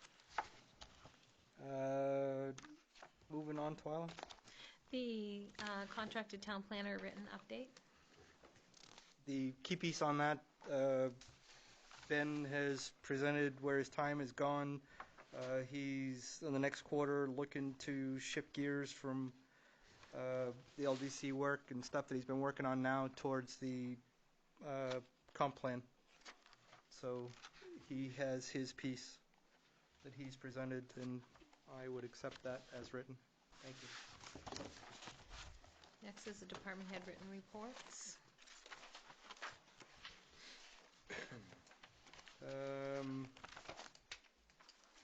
Having read them, it's a Boy Scout troop, not a chapter, Mark. Was that Mr. Strickland? Your recreation report for the work at the Beaver Park it's not a chapter, it's a troop. And the only reason Mr. Strickland would be horribly offended, so that's why I bring that up. You don't mean they don't wear leather vests with patches on the back? No. Say Troop 109? Come on. Dios es tan bueno. I also, from the police department, kudos for the community policing with getting back in the schools to be able to do that. One of the end games that we've been talking about for the last couple of years is call it an SRO officer or not. I don't really care the definition. There's a presence within our schools, so thank you for that, Chief. Likewise, Sergeant at Arms. What is Sergeant at Arms for your duties on the New England Chiefs Police? I haven't really expressed that very well yet. Secret handshake and now you're in? Right on. Right on. Right on. So congratulations on that with your initiation. Pardon the hazing. The only other one I have on that is we don't have a written report, and the fire chiefs actually references increase in calls on Lisbon emergency side. Could we request that they actually present us one to let us know where they're at since the July timeframe? They're going to present a report, I think, on November 13th. Perfect. Right, Lydia? Perfect. If we could just hear their side of where they're at, that would be great to be able to give the flip side. Yes, Chief? Where the increase in calls is coming from is when they're having back-to-back calls where their primary truck is out of town or another call, and calls are piggybacking up. And as their calls are going up, that's happening a lot more often, hence where we're going out more. Perfect. Thank you. It just triggered me that I know that they're supposed to be a part of this process too, so let's at least hear their side of it as well. Anybody else? Next, Twyla. The department goals presentation. Presentations. Who's up? Town clerk. So under goals, you asked for us, we had under town clerk, goals were records retention, codify ordinances more frequently, the records restoration projects, the employee training and succession planning. And then I wanted to let you know that our records retention project has started. We started with installing the high-density roller shelving in April this year, and then boxes were placed on those shelves as near as possible by department. And our assistant town clerk gathered the information off the boxes and put the data into an Excel spreadsheet. So we recreated our finding tool so we can locate boxes once again in the vault. Several boxes have been targeted for destruction. Our annual destruction we do every year in January. We just had Public Works pick up around 7 or 8 to 10 boxes, so we've done just a little bit more. Under codifying the ordinances more frequently, we typically send our codification work out a few times a year. And this year we started with our first codification in July, and we'll be finishing up with another one right after this meeting. So you have quite a few second readings, and we'll send them all out. Under records restoration, we issued a contract with CoFile on August the 14th, 2018, and our record books were picked up by Bill Stewart from CoFile on 9/14-ish. And so that's underway and going well. I haven't heard anything other than that. And for our employee training and succession planning, I was listing all of the part-timers we've had in the last few years, and they added up to quite a few. We have one, though, Jody, as a certified clerk, so we finished getting her certified. And Gwen is still continuing to do election work with us, so we've retained a few of those. Pauline out at the front counter fills in for vitals and notary backup.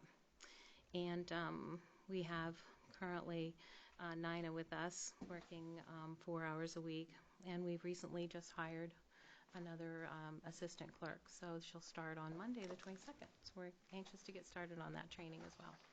Perfect. I also wanted to mention that your training should include people such as your wardens who can step in at any time to run an election. And you have currently Monique Gayton, who is trained and very capable. And we use Rick Roberts, who also is currently trained and very capable. I think he's a flight risk. Well, that may be true.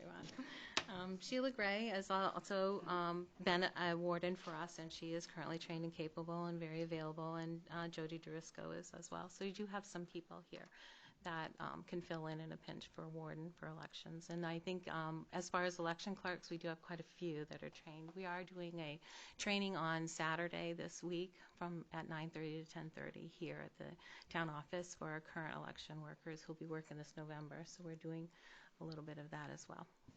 Perfect. Thank you, Twyla. That's my report. And I appreciate your perspective touching on the, I know staffing's been an issue because I walked into it when we had a conversation Thursday night, but hopefully we get a good going for you to be able to address that goal. I think we have. So, Good. yes, we're Good. very, very positive about that. And on the other side, just to let you know, we've got around 400 absentees out. We probably have about 120 back. So absentees are very busy. We encourage people to get out and vote. Be a busy year. Last day to be able to do that in your office is? It's by November 1 on 4:30 that day, on that Thursday. And then you can still do absentees, but by special circumstances only. And Twyla provided me and is available to the public too. If anybody's interested in the bond questions that are out there, she can give you an idea on that as well too. I had no idea what the scam is on question number 1, so Twyla filled me in. So thank you for that. All right. And the next person is the Recreation Director. Follow that one, Mark. He took the challenge. You see that? He got the confidence. I love it. Going second is great. Last is not. I break my goals down in 3 different areas: programming, staffing, and facilities. And for staffing and budget goals, we've accomplished all of our goals 100%, with the exception of the minimum wage, longevity. We need to take a better look at what the impact is going to be in the future. A year and 2 months from now, everybody in my department is going to be making $12 an hour, with the exception of maybe 3 or 4 of us. I don't know what the answer is, but I know that at some point the town has to look at what the impact of minimum wage is going to be with a lot of these part-time and seasonal people. Just for an example, you can't have somebody that's been working with us for 8 or 9 years making $12 an hour, then you have high school sophomore coming in and doing this, less responsibility, making $12 an hour. So I'm coming up with that challenge. With programming, our goal was to have our resource guide, our program brochure, out into public by May 1st or April 1st, which is a month earlier than we've had in the past. We were 2 weeks late. We got it out middle of April, which is still 2 weeks better than years before, but 2 weeks later than our goal. We did start registrations April 1st, which was a benefit. People see that online registration. We did start that 30 days earlier this year, which had a positive impact on our overall registrations. We could see what we had for participation levels before school was out. Lisbon, somehow, I'm not sure why, but we seem to register for anything at the very last moment. I don't know why that is. We tried offering reduced rates in years past, but it just doesn't work. People seem to register, at the last minute for some reason, and so we're trying to, having the April registration really kind of helped, but we didn't see a huge difference. Our summer camp, we included our fees with our overall fees with our trips. That was a huge impact to us for our staffing, because it was a lot more efficient. And what I mean by that is we have 250 kids in our summer day camps, and before what we did, we offered 2 trips a week. And I think Cassie, your kids were involved in this. You see you even commented on it. It's a lot easier now, paying 1 fee for the camp includes all the trips. You don't have to sign up your children twice during the week. Pay those fees. There's a lot of a lot of things going, a lot of wheels moving. So we put it all under 1 fee, which I don't know why we didn't do it 20 years ago, but That made a big difference in our overall efficiency in the rec department this summer. And the other programming goal was to have an after-school special guest type thing where we have people come and entertain the after-school rec kids. We have between 50 and 60 kids a day. And when the colder months hit, we're going to be inside more, so we haven't done anything with it yet. So, our after-school program just started in September. So when the snow hits, we'll, like the library came down and read to the kids on Tuesdays last year, was a really good thing to do. We're going to do more of that this year once the colder months hit. And for facilities goals, were to have a water source at the gardens. Water department put our water line in on Friday. All went well, pretty well actually. We're still working on doing a improvements of the Summer Street Park. We have a well there, which I learned last month for possible water source. Somebody reported that the well cover was off, so I went down to investigate and found out there is indeed a well down there. We're going to have a dog-friendly park. We're not going to have a fence. We're looking at off-street parking, and there is some room for off-street parking right now.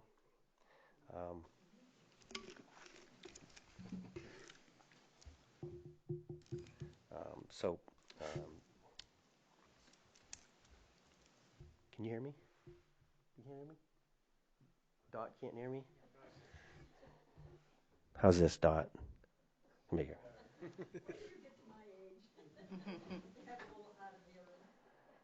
Huh? We did some clearing at Summer Street Park. Some people actually commented to us about when you drive by Summer Street, you can actually see inside. There's a picnic table in there and an open space.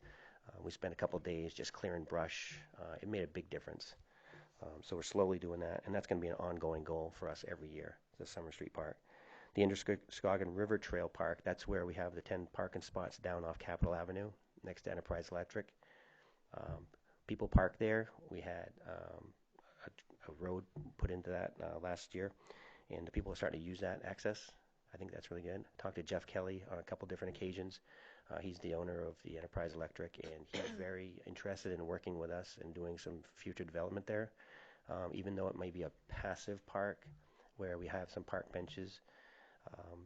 This past weekend, the Boy Scouts Troop 109. See what he did there? Yeah. Good job. Not the chapter of the troops, but They built us 4 Adirondack chairs and varnished them, and they look great. We're going to put those out at that park next spring, so people can sit and enjoy. And the last and certainly not to least, as the Beaver Park Forestry Plan and Invasive Species Project. That's going to be an ongoing goal for us every year for the next until the foreseeable future, because there's so much going on with that. We did remove the Norway maples across the street from high school, and the Conservation Commission decided today to not replace those trees. Where town's been historically famous for planting trees underneath power lines and not seeing that they do grow and you eventually have to trim them. So we decided to plant 2 trees in a different location. Well, I'm not sure where yet, but not there. And that's all I have for you today. Thank you, sir. Thank you. Okay? Thank you. Next. Good evening. It's 8-2 Red Sox, in case anybody cares. Nice. You're the Bottom man. of the 8th. So, all right. So the police department's You can goals. sit is- down. I don't even care anymore. Hey, I'll talk fast then. So, No, I'm kidding. so one of our goals was to increase community outreach throughout the year. A few of the ways we've done that so far this year, one was already mentioned, which is the Lisbon Community School visits. Again, call it an SRO, call it just an officer on the road stopping in. It doesn't matter what you want to call it. We're trying to get in there every day. Realistically, it's not every day, but we're making more contacts. You know, an officer stopping by at any point during the day. We're making more contacts with the kids. The school is working with us. We can have lunch with them. I just had lunch with the kids the other day. So that's just one more way we're making increased contact in the community. The trading cards, if you all recall, at the beginning of the year, beginning of the budget year, we purchased trading cards. Each officer was given 500 trading cards. Obviously, we're giving those out a lot to the kids and to some parents. So it's another way for us to get increase contact with people and talk to them and get the kids to know us, which is always a good thing. No Shave November. We've got a program coming up here in November where we're going to be working with a local charitable foundation, and the officers will be growing beards for the month of November, but everybody's chipping in to do it. It should be a fun event. We'll have pictures on Facebook and so forth. All the money will be staying right in the community. It'll be going to a local group, and then we even have a local business that's going to be shaving the officers at the end. So it should be a neat little local event for us. And one of the bigger things we've done this year is we're partnering again with the school for an active shooter deterrent program. And we've worked with them before. This is a newer program that's out. In fact, one of our officers and a couple administrators from the school just recently went to a training.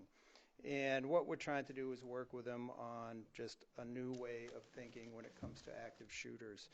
And one of the reasons behind this is your typical police response is anywhere from 5 to 7 minutes to any call, depending on where the officer is at the time of the call. 2/3 of active shooter scenarios are done within 5 minutes, and 1/3 are done within 2 minutes. So the purpose of this is we really need to train people not to just, I mean, it's great that they count on us, but people got to count on themselves and each other. So purpose behind this program is to get the teachers to be thinking a little more on their own and not just waiting for us to arrive. Another way that we're going to help this with the community and our outreach is that we'll be offering officer safety walkthroughs to any local business, whether you're Dingley Press or any business in town. Once the officer that just went to the training is comfortable with this program, we're just going to start offering it to any local business that wants to talk about it. So those are just a few of the areas that we're increasing our community outreach, which was the first goal. We want to increase directed enforcement activities. I've told you folks before, every week the supervisors pick different areas of town, and we direct our officers to that area of town.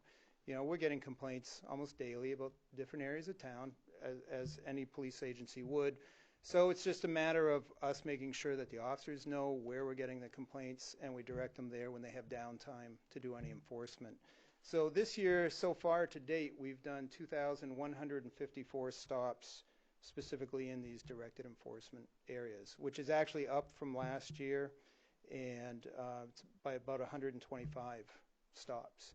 So what makes me happy about that is, you know, on paper we're 14 officers, thanks to the increase that you folks gave us earlier with the 2 extra bodies. But in reality, we're at 10. 2 officers are in the academy, 1's in field training, and we have an officer on light duty. So for us to only have roughly 70% of our personnel and to be able to increase our directed enforcement, you know, it all comes down to the officers, and they're doing a lot of hard work. So I want to just make sure you folks know they are working hard out there. One of the other goals for the year was to decrease the level of liability risk to not only the town but to the officers and the agency. And I've told you folks before, there's generally speaking 2 reasons why law enforcement agencies or towns get sued, and that is due to a lack of training, lack of adequate training, and a lack of supervision. So that is why there was the big push, at least on my part this year, to have the sergeant that was in charge of IT freed from those duties so that he can be out working with his officers on patrol. In addition, I also, as you all remember, wanted him to be free from being in charge of the direct supervision of the communications officers. Again, taking those two duties away from him gives him more time out working with his officers and directly supervising them, which obviously to me can't be a bad thing. In hand with that was the other goal of increased training opportunities for all of our personnel. Second reason people get sued in law enforcement is because they don't have adequate training. You know, in the last 2 years, we've increased our budget 35% just specifically for training. But just to make sure you're all aware, we're not just saying, all right, now we can go to a bunch more training. It's not the way we're looking at it. We approach training with what I'll call a risk management approach, which is we look at what are the areas that a law enforcement agency can get into trouble. Let's look at what could happen. Now let's look at how we're going to prevent that before it even happens. And that's the approach we're using. So then we look at what are the top areas that law enforcement officers usually get in trouble with. And I'll just give you a few real quick. Usually it's dealing with somebody with mental illness, because oftentimes that ends up in a shooting. Use of force, search and seizure, emergency operation of police vehicles in pursuit situations, and domestic violence.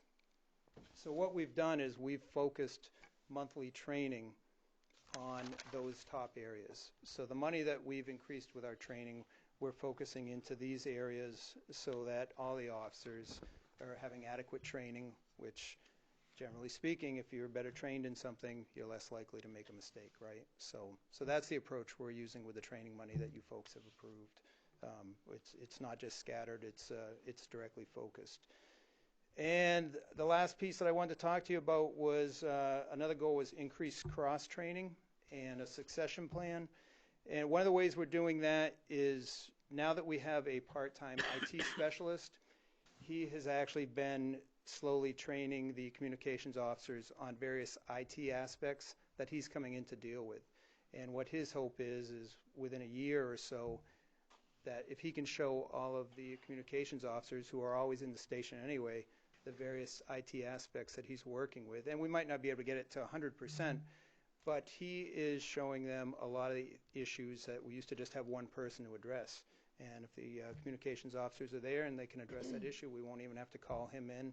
And he knows he's putting himself out of a part-time job, but he's fine with that, and he just wants our people up and trained. So much appreciated to him. And lastly, just the part I was telling you about succession training.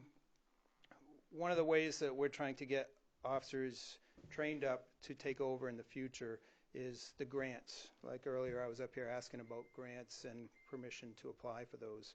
And what we're doing is we're having patrol officers manage and administer those grants. And it's just an opportunity to see how they take a little bit of supervision and the administrative work and what they do with it. And, it's basically just, it's a first step to getting them into training. We've got another officer who, although he's a patrol officer, is taking a pretty in-depth supervision program. Right now it requires him to do a lot of work on books and out of the classroom. We're giving that a shot. To be honest with you, we have to be careful when it comes to giving one person supervision training, because we want to avoid just everybody thinking, oh, we've already decided that's the person that's going to get it. But it is something new that we're going to try. And again, he's taken on a lot of work with this program. It's not just some go sit in a class and listen to what people have to say. So those pretty much hitting the goals that we had for this year, and I think we're well on our way to meeting all of them. Thank you. Thank you.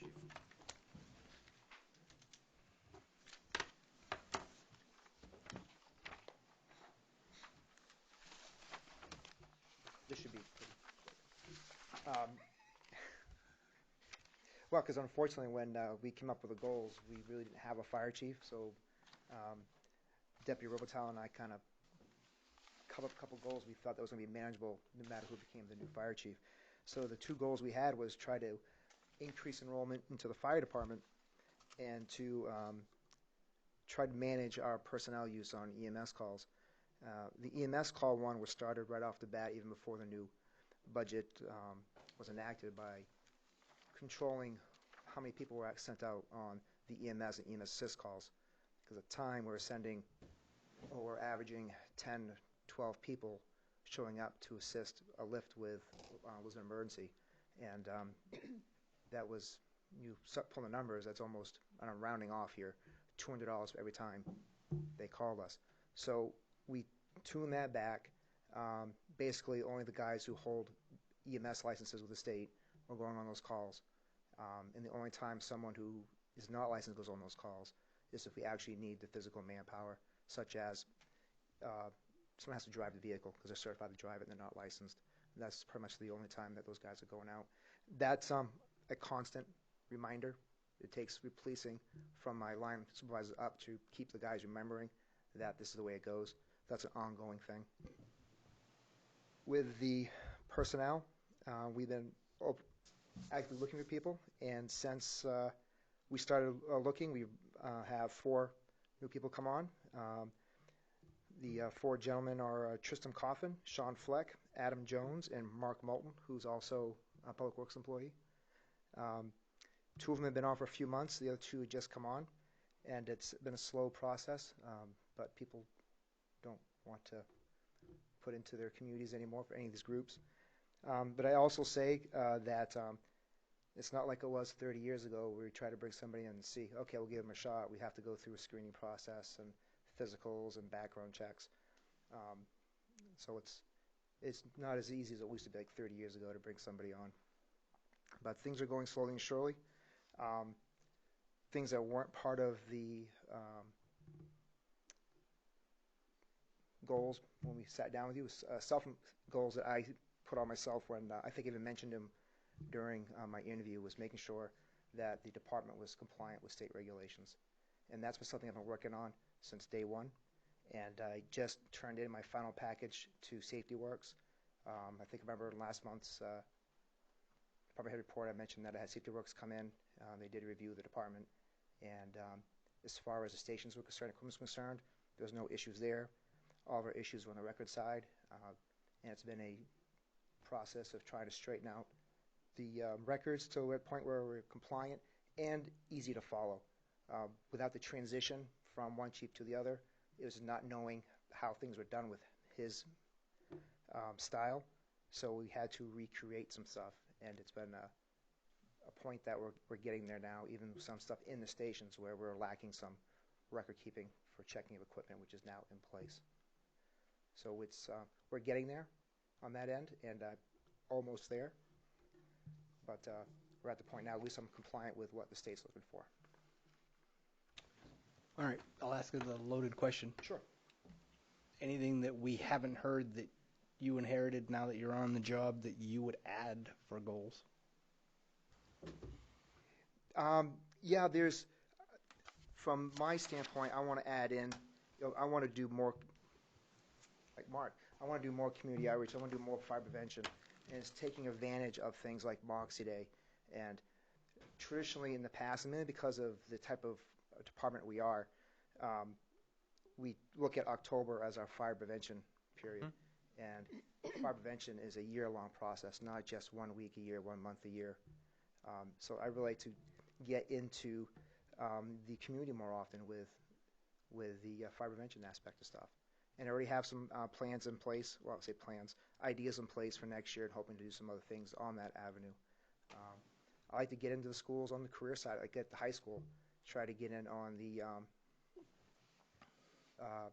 on career day and things like that, not just talk about fire prevention with the younger kids, but try to really push what the fire service can do for a career, not just as a volunteer, but in general. Sure. It's as simple as the fact that I appreciate seeing the fire trucks at a high school football game when it's a home. We're coming into postseason. The back of my mind, I have it is the fact that every time that we scored a touchdown over at Oak Hill, having to hear their flipping fire, we have fire apparatus too, and I want to go twice as loud because I have an irrational disliking of Oak Hill. Well, let me know when Oak Hill's going to be here. We'll put a couple trucks behind the home. It's coming. Last home game, by all means. So we're coming up. So I appreciate that. I believe Oak Hill is in there. Yeah, it is away this year. But if we face in the playoffs. Just one quick little plug. The last few years, we've been doing our open house at Aubuchon's. They sponsor us. That's coming down. That's going to be the 27th from 10 to 2. It is unfortunately the same day as the Harvest Festival, but it is at a different time. But from 10 to 2, there's going to be a smokehouse there for the kids to go through. That's being borrowed, and McDonald's provides burgers, so it's perfect. And we'll have a little plastic helmet just for you.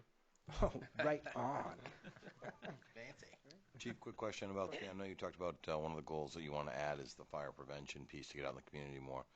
Will there be an effort for the grant writing to try to get you some funds to be able to do that? There's a whole bunch of different grants out there we can try to take out, and it's just a matter of hitting them at the right time. Right. To try to get out there. So it's making sure you hit them at the right time and looking when they're there. But they're out there. Okay. Yep. Perfect. Thank you, sir. Yep.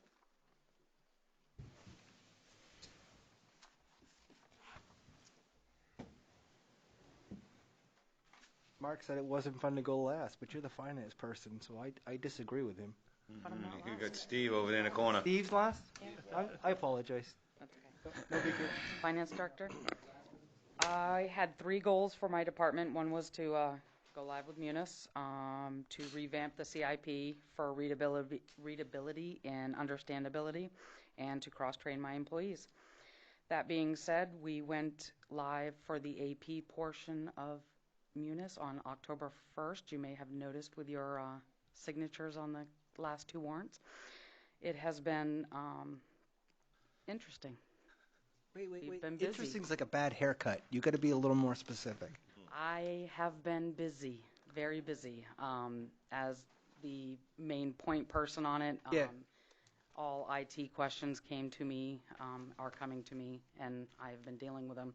That being said, I've had approximately about 3 full days that I've been able to focus on finance director duties. So I will be coming to council next month with a quote for help for me, and an additional, we are out of days for implementation for payroll. In order to go live, we have additional days that we will need for implementation, so they are going to be providing me a quote for that. So I'll be coming to you next meeting, I think it's November 13th, with a quote for additional help for me to get my job done so I can focus on getting Munis going, and for these additional days for payroll. That being said, with this upcoming year, I do not see myself being able to even look at the CIP. So that goal, unfortunately, is not going anywhere. My goal is Munis and getting it all phases up and running, not just this first phase. And cross-training is going good. We're fully staffed in the front. For the first time in a long time, we're fully staffed. So my front manager is going to be cross-training with AP and sewer billing to get those positions backed up. That's pretty much where I'm at. Any questions?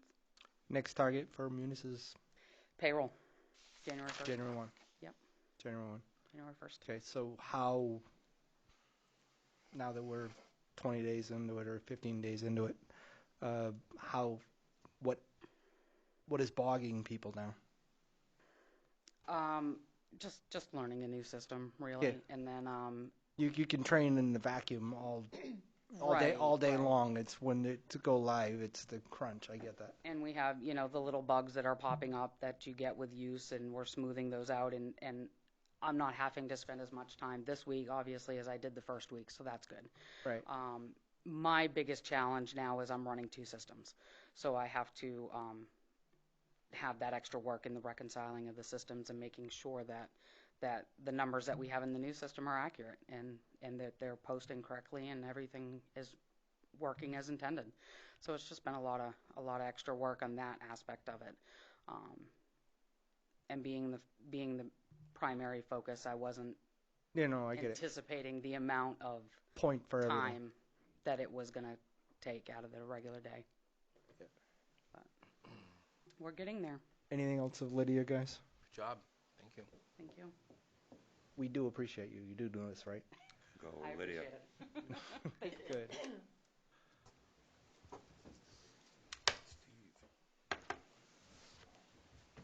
Good evening, Steve Aviola at the Sewer Department.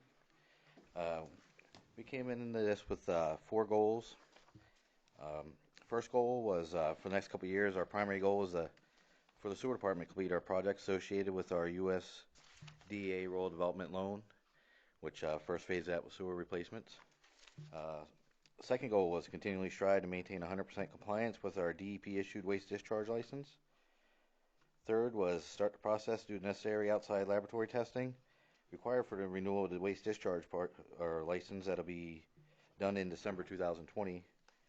And last was buildings, grounds, equipment, maintenance, and appearance improvements. Start off with the sewer projects. We just recently completed, as of last Friday, the replacement of the sewer on Park Street. The crews have remobilized and went over to Whitney Street. They started replacing the sewer there. Actually started on Friday, the same day, had another crew go in and do some coring in wet well.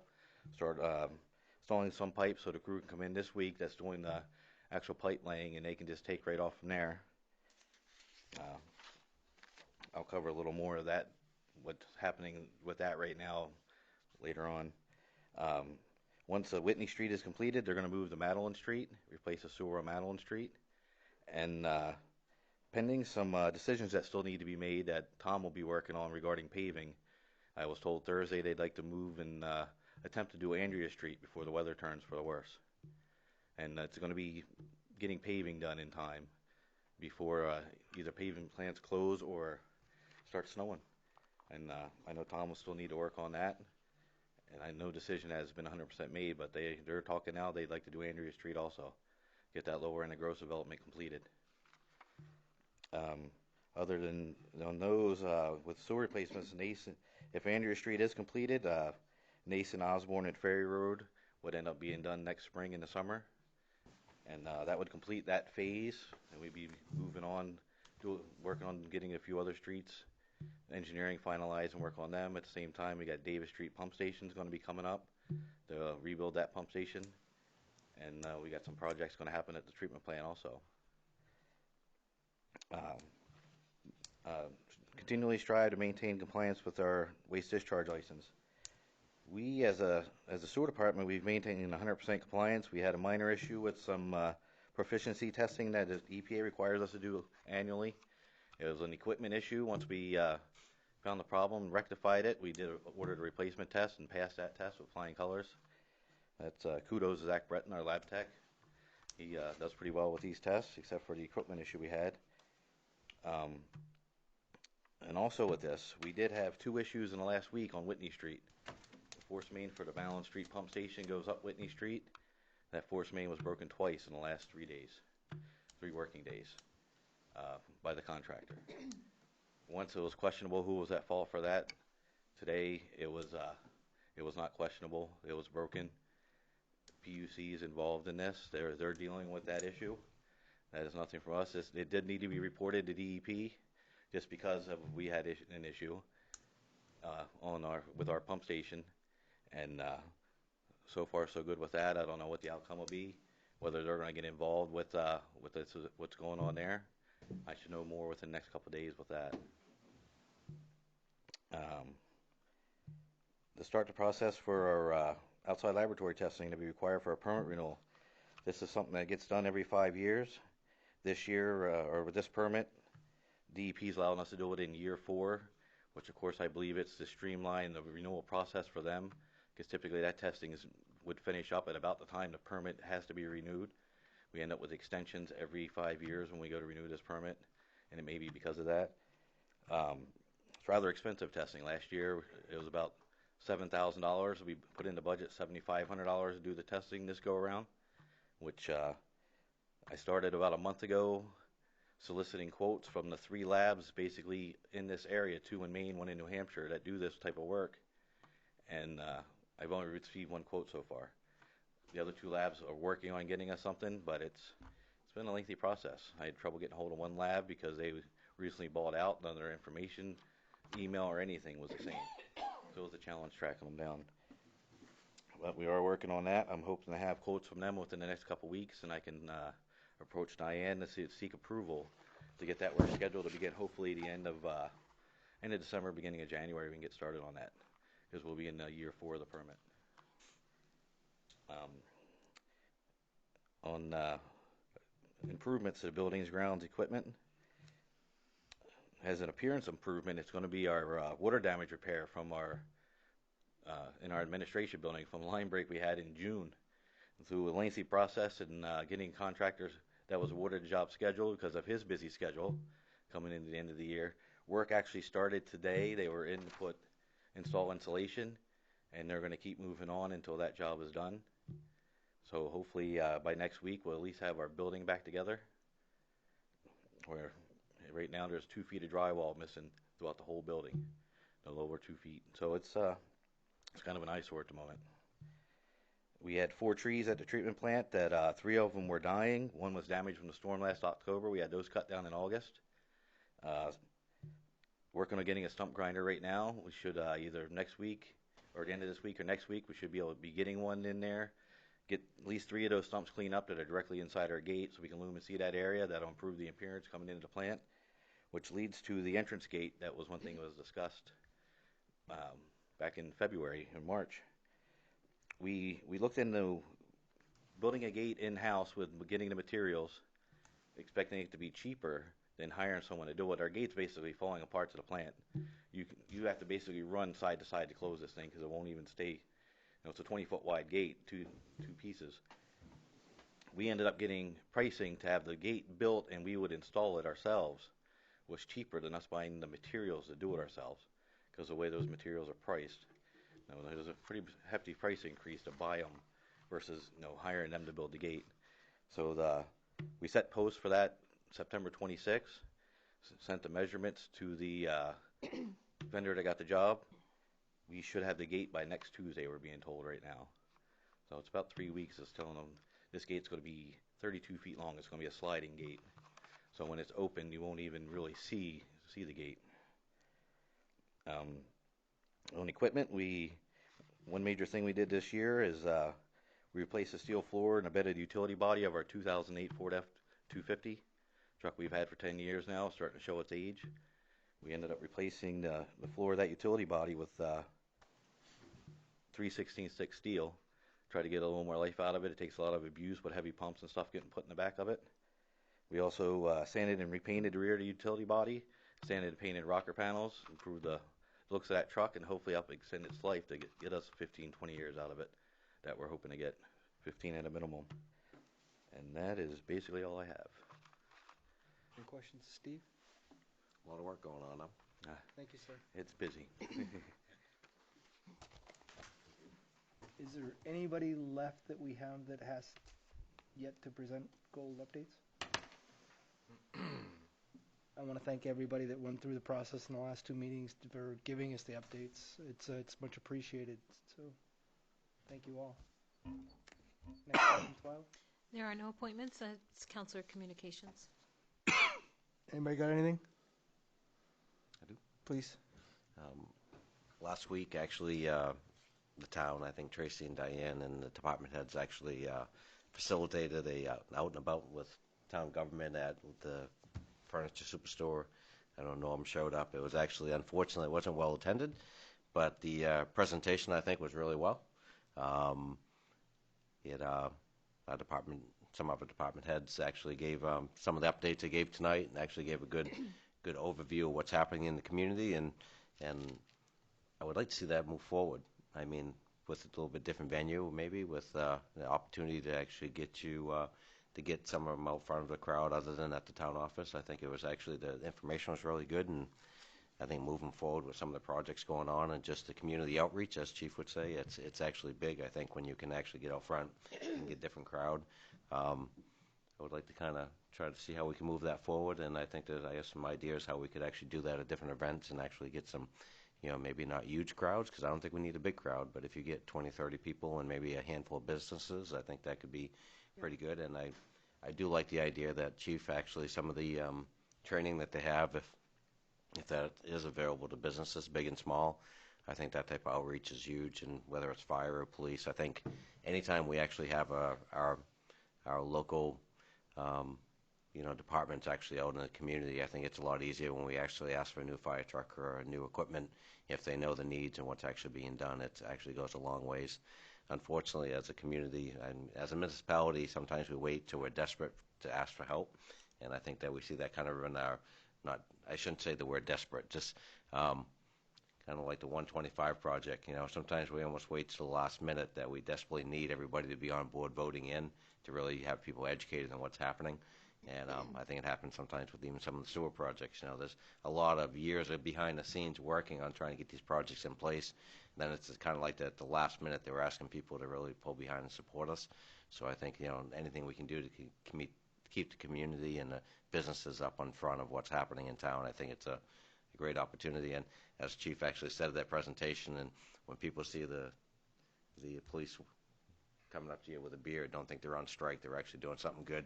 That type of information is good to have out there, but I think it's going to be fun. So thank you, Chief. Anybody else? Next. Next is the executive session. No. Response for new items. I think I missed a page. Anybody got Participation and response for new items. Audience participation and response for new items. Come on down.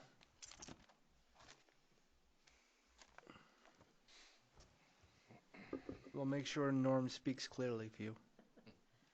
Dorothy Fitzgerald, long-time resident of Lisbon Falls, and I add that for the benefit of Marcel at the transfer station. He always teases me when I say that. Reading the minutes of the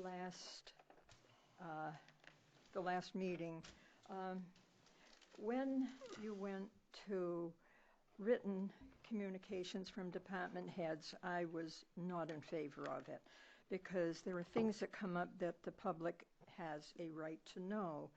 And in the Chief of Police's report, he mentions that effective January 2019, the Lisbon Police Department will no longer dispatch for the Durham Fire Department, as they have chosen to return to Androscoggin Sheriff's Office for their dispatch duties at the end of the current contract. What does this mean in dollars, loss of dollars to the town of Lisbon? Dispatch. I think it's about 11,000. But we're picking up the ACO again. Picking up at the animal control. 3 years ago, they went away from us, and now they're coming back to us for the animal control. So there won't be quite a big difference in loss of revenue. Just wondering if this wouldn't be an opportunity for the town of Lisbon to save some money by, like I keep mentioning, going to Androscoggin County for our dispatch. Also, a question. The EPA report for the Warrumble Mill property, there was an EPA report that was done several years ago. I'm not sure if that was when they were offering it the property to the town of Lisbon for $100,000 or not, but do you have a copy of that report? Should be available here in town. We have a report on hand, yes. You do? Mm-hmm. Okay. I understand that there's going to be another report done, or is there? We're working on doing another assessment for that property, yes. An upgrade or whatever? More of a review than... Yeah. A what? A review. A review. I think at this point in time, it's more a review, just basically going over the documentation, make sure nothing's changed, and that all the documentation's in order. Let's see. Question. Now that the former fire station in Lisbon Center has been sold, I'm wondering what's happened to all of the antique equipment that was in there. I think it was removed a while ago. I'm not sure, but... Councilor Burnell would assure you that it has been. What? Councilor Burnell would assure you that it has been, yes. I think our fire chief can actually tell us where the equipment's been spread over. Yeah. The antique equipment was actually taken out of there last October after the big storm, because as roof was leaking. Yeah, as Councilor Burnell could attest to, that the roof was pretty bad, and we took them out before they could get damaged. They are now the hand tub and the Chevy are up at Lisbon, and the Ford is in Lisbon Falls. Okay, yeah, because... Thank you, Chief. Thank you, because that's part of our history. Kind of wondering, where the gazebo is that considered a town garden? It's an official town park. It's an official town park. I thought there was an ordinance or whatever it is to prohibit political signs and any signs in our town parks and gardens. I drive by that park probably twice a day, and it is littered. I mean, there's a whole bunch of political signs there. I know everyone wants to get elected, and they want their advertising out there, but who is enforcing that? I've called twice over for different times about political signs in the garden where the Warumbo Mill wheels are. And I understand that the code enforcement officer is the one that comes down to take them, remove them. And he had to have gone by the gazebo garden, a town park, twice. Not necessarily. And the signs were not removed, and they've multiplied. So I'm just kind of wondering, does that ordinance or whatever ever get enforced? State law supersedes any local ordinance, and state law does allow for signs to be placed in the right-of-way. And so, as much as it's sometimes an eyesore, they do have the legal responsibility. Okay, so They do they're have in the the legal right right. I mean, if they're dropping it in the middle of the garden, different story. Okay. Yeah, but if it's right there on the side of the road, yeah. Because I had the same concern or question. I talked about it with Graziano Square. They seem to pop up like dandelions up in there as well, and especially where the sidewalk is right there. How much of the right of way do they get right away because the sidewalk's there? How does that work out?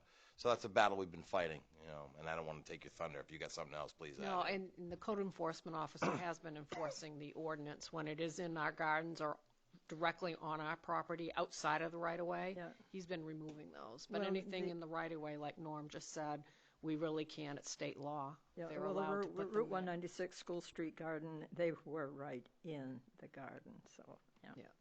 Thank you. It's almost over. Yeah, and sometimes Almost over. sometimes Goodness. these campaigns that are out there, you have first-time folks that are working on campaigns and best intentions, but just not real familiar with where they can and cannot post. And you see them all crunched together, and the law states they got to be X number of feet apart. But we all know that that's not the case. You basically have them stacked right on top of one another. So. And after a while, you don't even bother to see them. And eventually they find that signs don't vote. Anybody else? You're going into executive session for labor negotiations. Do we have a limit on numbers? Come on now. Come on now. Take it easy on the taxpayers. Ouch. She meant that too. Anybody else? Moving on, Twyla. So, in executive session, order 2018-235 to go into executive session per 1 MRSA, section 405-6D, labor negotiations. Will we be coming back for a vote? All right, class dismissed, 5-minute recess. I'm sure there's at least somebody. Yeah, can we get 5? So you want me to program that for, okay. Caramel, gummy. I got some. I'd love some, but I haven't worked this yet. I'm gonna get there. Yeah, I can see. Sugar high, yeah. I brought my caffeine so I can